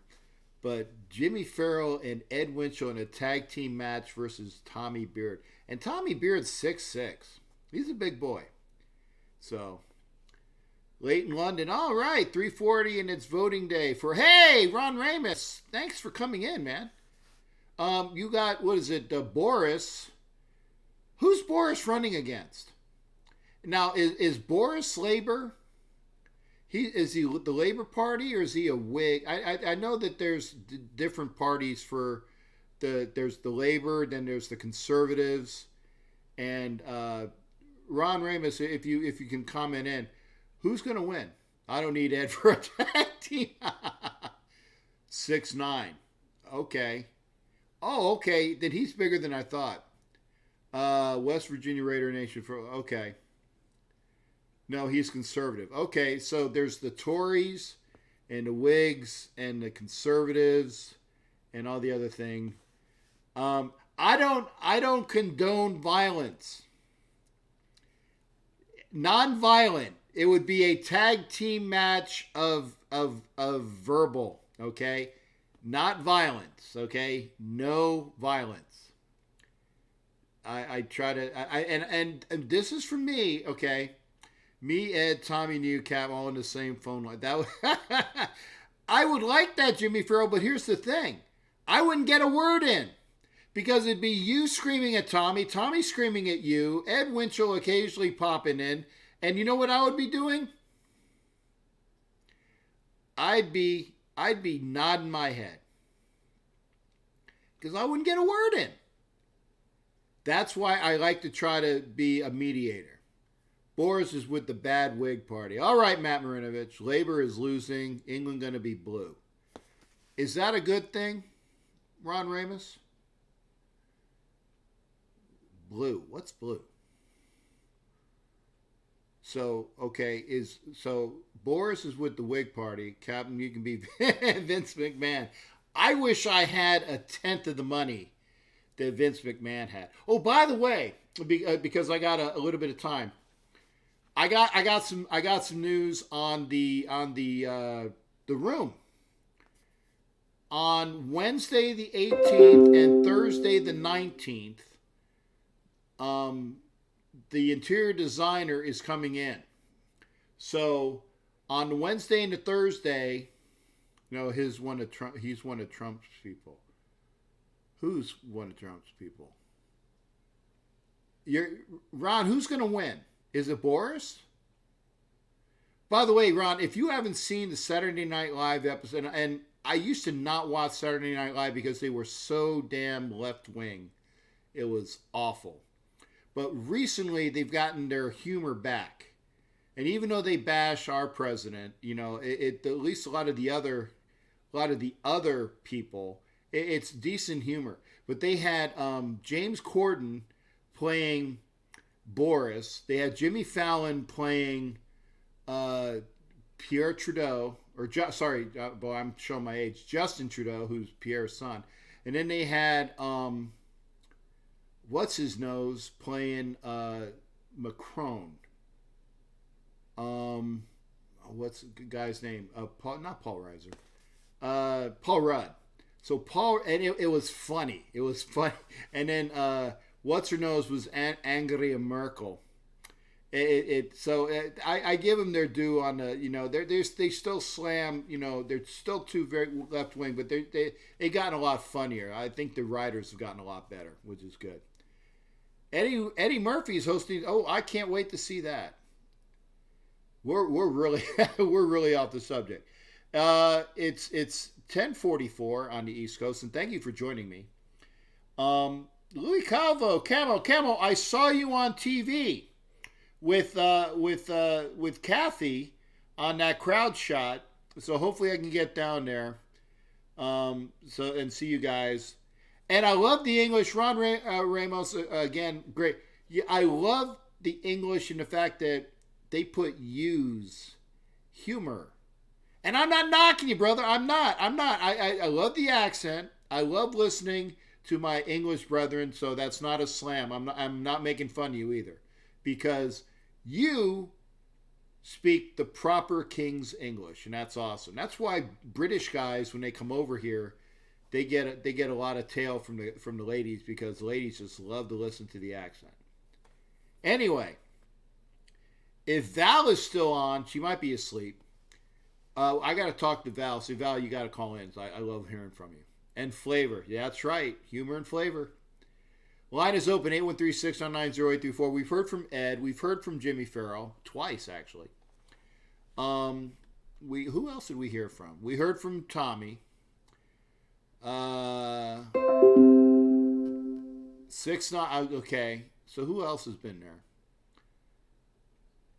I apologize, Tommy. I knocked off 3 inches, so 6-9. Who else? Ron Ramus is commenting in from the UK. Thank you, sir. I appreciate that. Rube, we haven't heard from. Jerry Lopez, we heard from. And Moose. And we, like I said, if Raider Ben wants to call in, the number's there. And also Bigger and Bradder. We heard from Don Webb. Mike Sarah, we haven't heard from tonight. Mike Sarah, I can guarantee you that when we hear from Mike Sarah, you're going to hear the weights. Because Mike Sarah always calls from the weight room. I wish, and maybe once I get when I'm not doing shows all the time and I'm not working all the time, when I get to the off season, because I'm not going to do this every week in the off season. I might do like 1 show a week.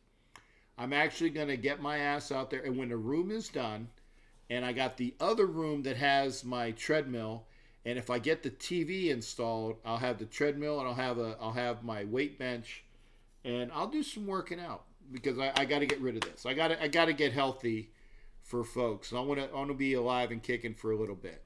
I want to be alive and kicking for a little. Will seats be stolen from the stadium on Sunday? Possibly. Raiders win in England. I had the biggest mouth. Shout out on TV. There you go, Ron. Good hearing from you. Will seats be stolen? Probably. But as Ed Winchell said, security is going to be tight. Now, I will say that, and I know this person, and we were talking about it. Raider G. Hall and Steve Chapman, Louis Calvo, please come over to YouTube. Thank you for watching. Thank you for watching on Facebook. Vicky Jin, hello as well. Vicky, I got to talk to you about dinner on Saturday, next Saturday. And I said this as well. If the Raiders lose, you're going to hear from the weight room. Hey, Mike Sarah, what are you working on, brother? Whoa! I'm actually at the gym. You're right. I am here. I don't know why I keep hearing I keep hearing another phone. Okay, well. Yeah, it seems like it's ringing there. That's weird. Yeah, go ahead, brother. Oh, anyway, yeah, I thought I'd call in from the weight room, but right on cue. I heard you beckoning my call here, yeah, but yeah, we got no physical specimen, so it's not like I'm some major workout freak or anything. Well, I'm just doing this so I don't die early. No, that's good. It's something. Hey, it's something I need to do, man. I'm getting fat and paunchy, so I need to do it myself. So no. No, I'm just kidding. It's just I don't know. It's almost like one of those things I feel like I have to do it, so. Good. But anyway, I was looking at I was just watching the scrolling on the sports. And they just had the Dick Buckus Award winner. It was some guy, I think it's Isaiah Simmons, maybe, from Clemson. Yep. And so I'm thinking, why don't we get this guy? Then we'll have a Clemson guy on the defensive line, a linebacker, and a defensive back. And they have very good pedigree. And they're winners. Yeah, they are winners too. And we need a linebacker. We do need but here's the thing. Simmons is the number 1 ranked linebacker in the draft. I don't know whether did they? Yeah, they blocked it. Nice block by the Jets. The Jets got another touchdown. It's about time because good for them. They're getting spanked. Anyway, good for the Jets. Yeah, good for the Jets. Screw them. They beat us, man. We couldn't root for them. I can give a shit because again, that game's over.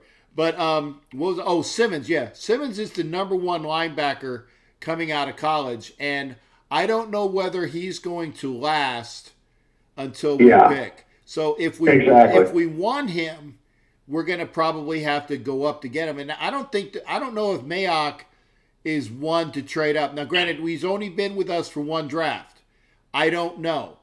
I think though that we're going to use one of those first-round picks, and we're going to use one of those first-round picks.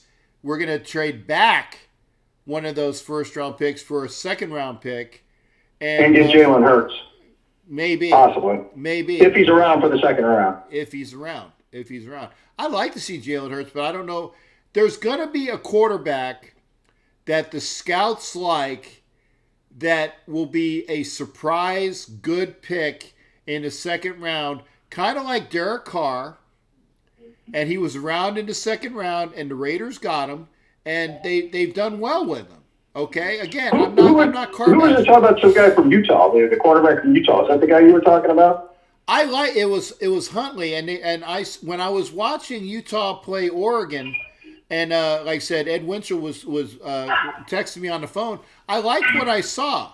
I did. He can run. He can throw. I mean, I only saw him for 1 game though. But Utah was what? They were undefeated until then, right? I think they had 1 loss. Okay. Well, the thing is that they played well, and maybe he's a new version of maybe Russell Wilson. Okay, again, because the body type's about the same. He's like 6'1", kind of like I like the kicker in the replacement. Very wary, as they say. So he's 6'1", he can run around, he can throw, he can pass. Maybe if he gets a little bit more beef on him, he'll be kind of like a Russell Wilson. I'm not saying he's going to be as good as Russell Wilson, but I'm saying he might be that guy. So maybe another guy I saw was that Mound guy from Texas A&M. I heard somebody mention him. Yeah, I've seen him. He's a good quarterback, and he's going to be Dak Prescott. No, I think Prescott was more of a Tebow back, a Tebow type because of who he was playing with at the time. Remember, because Dak he was on Mississippi State, I think, he was with Mississippi State under Mullen when Mullen was there. The A&M quarterback is more of a thrower that can run. Okay, and I can't remember his name, but I like him. He's a decent quarterback. He's a decent quarterback. Well, I just believe they should, obviously, I think definitely, bring somebody in to compete with Carr, obviously. And I think, either drafting or even getting somebody like, nobody mentioned something, Tyrod Taylor. I don't know who he plays for right now. I'd like to bring that guy in because he seems to have a lot of mobility. He seems to be pretty successful when he's a starter. His problem is he gets hurt a lot. Well, but that's a guy I think that could be successful. Didn't we have Tyrod Taylor a couple years ago? No, we never had him. He started out with Buffalo, I think, or he started with Buffalo. Yeah, but we had a Buffalo quarterback as our backup because he came in when Carr got hurt in Denver. Who was that? The people I remember playing were Connor Cook. Yeah. But he was a quarterback, and then that little dude from Notre Dame. Or not Notre Dame, I'm sorry, Penn State. Yeah, that's Pat McGroin. Matt McGloin. Yeah, Pat McGroin. No, there was an old Buffalo quarterback that was the backup to Carr a couple years ago. If it wasn't Taylor, then I can't remember what his name was. Oh, EJ. Yeah, EJ Manuel. EJ Manuel. Thanks, Tommy. EJ Manuel, and so, but Tyrod Taylor, I don't know. I mean, there's going to be somebody that's going to be shaken loose, and don't be surprised if Marcus Mariota doesn't get signed because he's gonna walk away from his contract, and maybe because Marcus Mariota is cerebral, he's a game manager, he gets injured a lot. But he won a playoff game. Right. Beat the Chiefs. Right. One of the happiest days of my life watching it. Don't be surprised if Marcus Mariota doesn't get here. Yeah, well, I figured it out. EJ Manuel, Tyrod Taylor, same guy. I think Tyrod's a little more talented. Yeah, he is. Just a little bit. He is. Yeah, the reason why Tommy knows EJ because EJ Manuel played for Florida State, and Tommy loves Florida State, don't you, Tommy? Anyway, don't blow gaskets. So now, can't we all just get along? Come on. Well, you know what? It does make the show fun as long as it doesn't get real personal. Yeah, which they're kind of going to, Tommy and Jimmy Farrell, and I love everybody. Try to tone it down. Because it's fun, but I don't want it to be I don't want it to be super bad. Okay, but so what's going to happen there, Mike? Are we going to win Sunday? But all I got to do, I'm not the most religious person in the world. I'm going to pray because you know what, you cannot lose the last game. No, in Oakland, you can't do it. It just can't happen. And Matt if it does, that'll be a travesty. Yeah, like I said, and Matt Marinovich is the same thing. If I do, if the Raiders lose Sunday, the A's will not have a stadium to play in next year because we're going to demo it. And I hope so. Take it down. As in the royal they're going to be riots. Take it down. Riots. And I just don't believe this. I just don't believe this team is going to tank. I just can't see them tanking. I mean, that's not in anybody's make. I'm not a winner. A winner never tanks.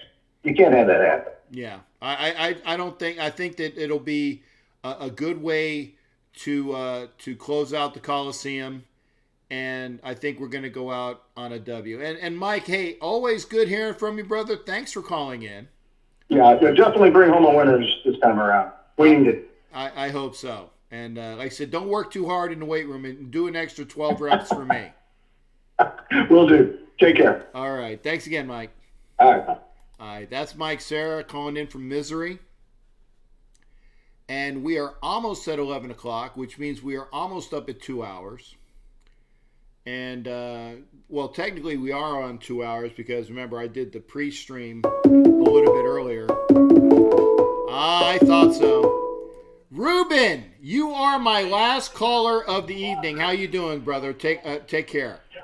I'm doing pretty good, Captain Jack. I was just bringing us some stats because everybody's over here. We're talking about this and talking about that. They keep taking his car, okay? And everybody's entitled to their opinion. Now, I'm not talking opinions. I'm going to state facts. I'm going to state numbers. Okay. Because I'm tired of everybody always saying this shit. Every single one of us, even myself, okay? Okay. We all know what the team needs, but yet our asses are sitting on the couch. Okay. And it is coaching even high school football? No. Whoa, wait a second. Let alone college. Whoa, okay. Did you say... I'm trying to make a point. I'm trying to be humorous here. I don't want nobody taking this personal, but I want people to see this and put this stuff in perspective. Okay, I actually did coach high school football. I just want to make sure that's said. That doesn't apply to you then. Okay, I actually did coach high school football. Go ahead. Okay, now I was going through the numbers, okay, and this is only Carr's second year under Gruden. Now, if Olsen's supposed to be the OC and he's just pretending to be one, he is. Then why the hell is he there? If he ain't calling the plays. He isn't.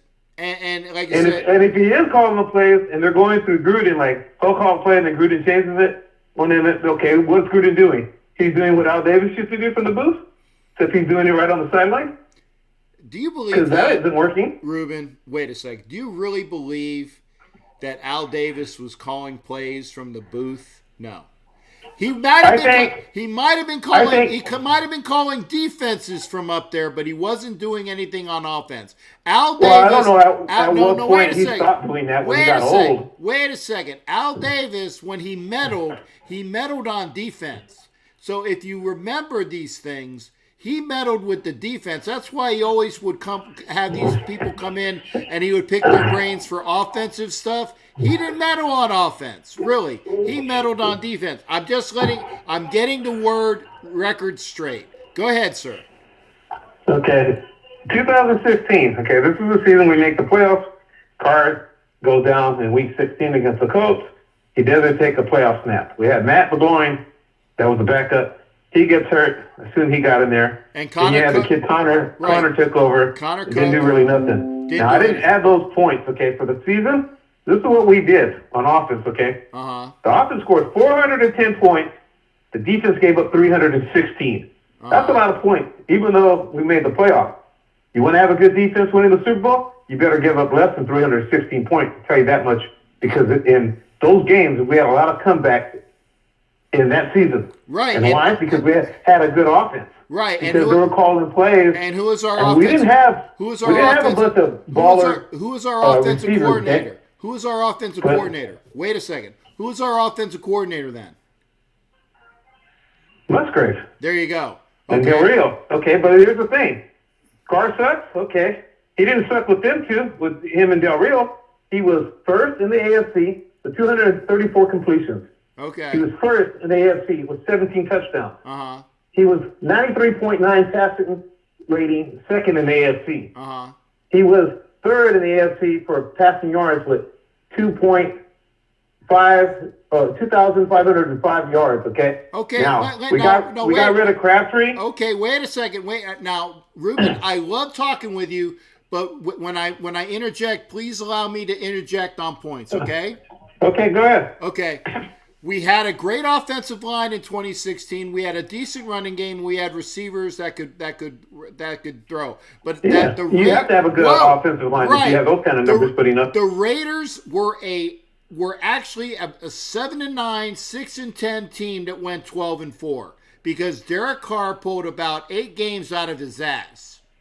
Yeah. Okay. And we did that on the road. And the first game of the season, we went into New Orleans, went for the 2-point conversion. That dictated the rest of the season what it was going to be like because they went for the win. Right. I was there in New Orleans. I saw it. Yeah. Okay. Oh, I had to hear a bunch of crap from my friends that the three of us were barbecuing, whatever. One of my friends is a Seahawks fan. The other guy's in Tampa Bay because, of course, he brings up the thing about the Super Bowl and shit. And when they went for the 2-point conversion and won, I was letting them have it, Captain. I was telling them all kinds of shit. Good. They were pissed.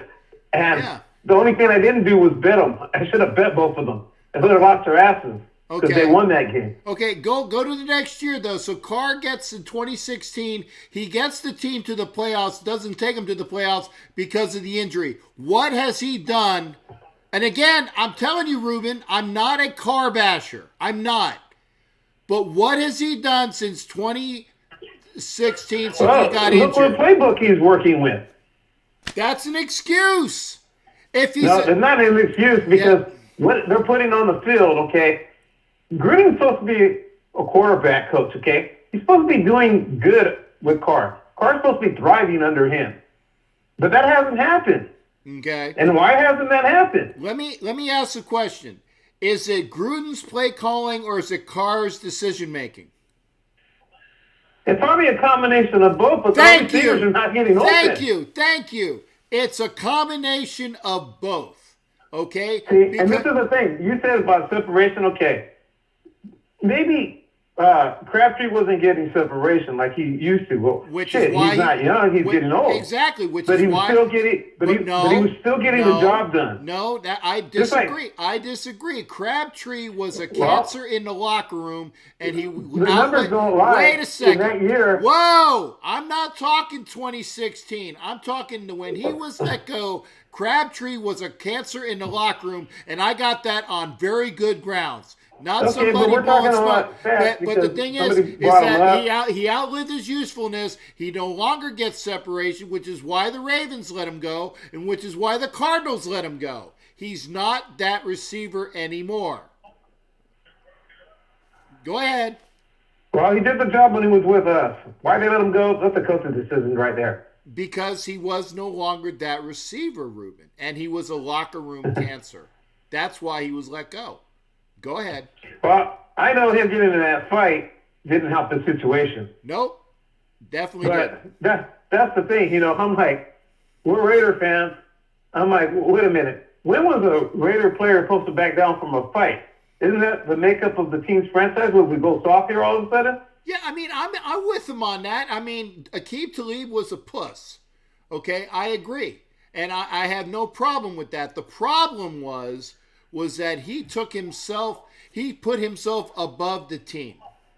Oh, I know. But a lot of players have done that. I get it. But see, that's an issue. And that's one of the reasons what pissed me off is when he did that. Remember when Amari Cooper took that shit from the dude from the Bengals? And that's one of the reasons why Amari Cooper I don't like Amari Cooper's intestinal fortitude. And people that are saying that Amari Cooper might come back, why? I don't want Amari Cooper. He didn't want to be here, and I don't want him. We're gonna get him back. Joe Hill's gonna come back. Musgrave's gonna come back.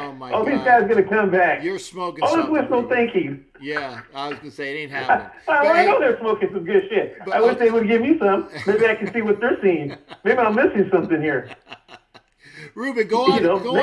Cut to the chase. Get to the main point. Crabtree was first in the AFC with 6 receiving touchdowns. He had 49 receptions. He led the league in the AFC. He was 5th. Okay.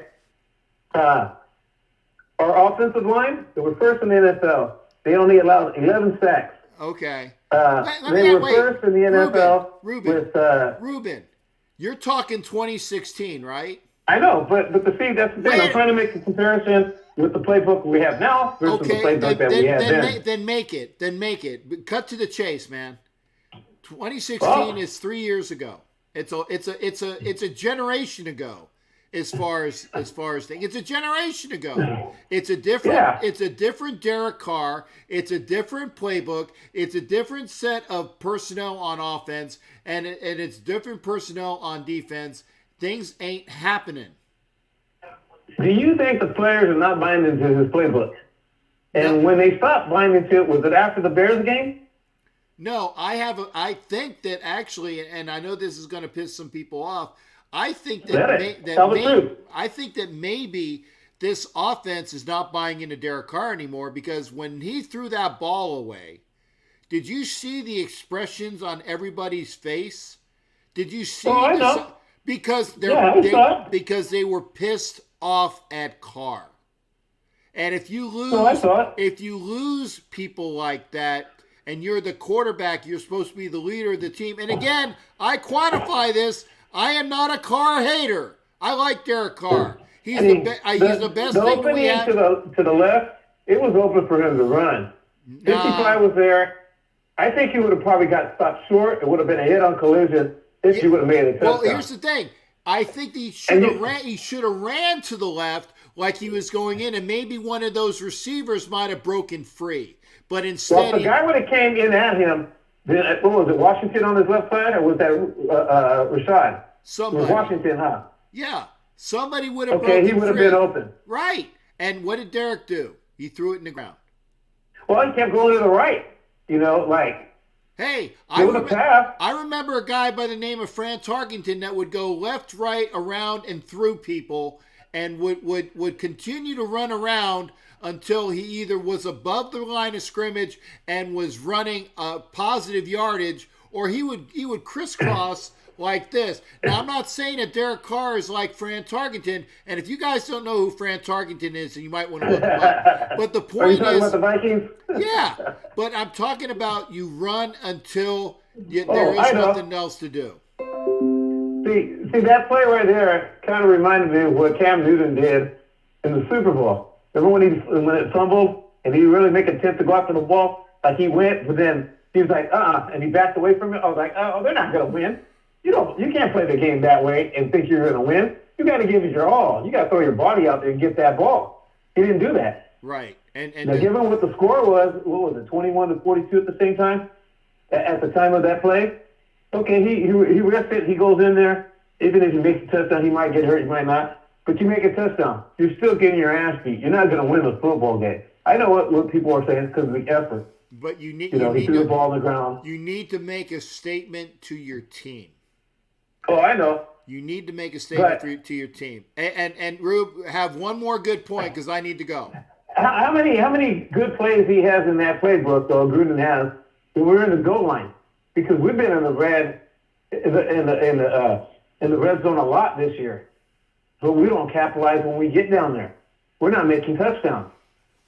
No. Del Rio and Musgrave didn't have a problem. What seems to be Gruden and Olsen's problem? Well, here's the thing, and I'm going to say this. I like John Gruden as a person that inspires your team as what a head coach is supposed to be.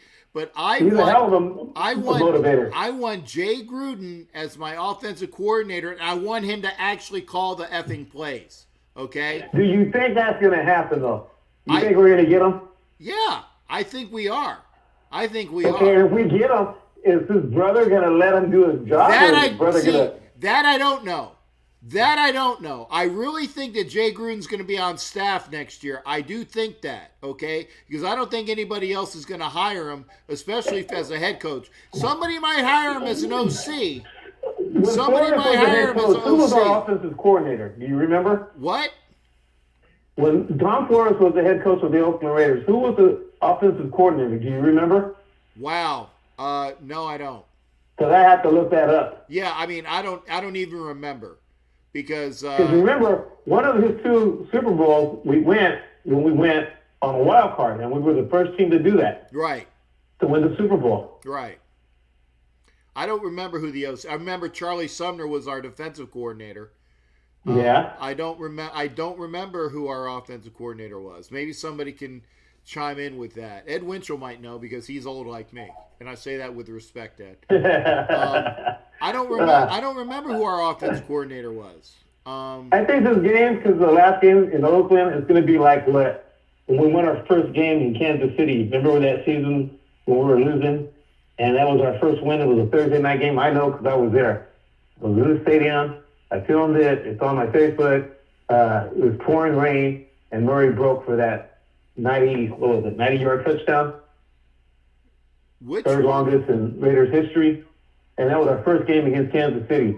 So I think this last game at home against the Jaguars, it's going to be like that. They're going to win because you can't go out of Oakland. If this is going to be the last game, and they are on their way to Vegas, if the stadium is going to be done. I really think that the Raiders are going to win this week. I think that it's going to be, it's not going to be a blowout. I'd like to see a blowout because the Raiders owe it to the fans to show them they can blow somebody out. And if anybody should be blown out, it's the Jaguars.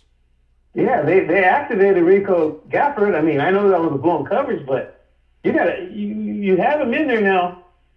You got to get these guys the ball to show the coaches and their team what they can do.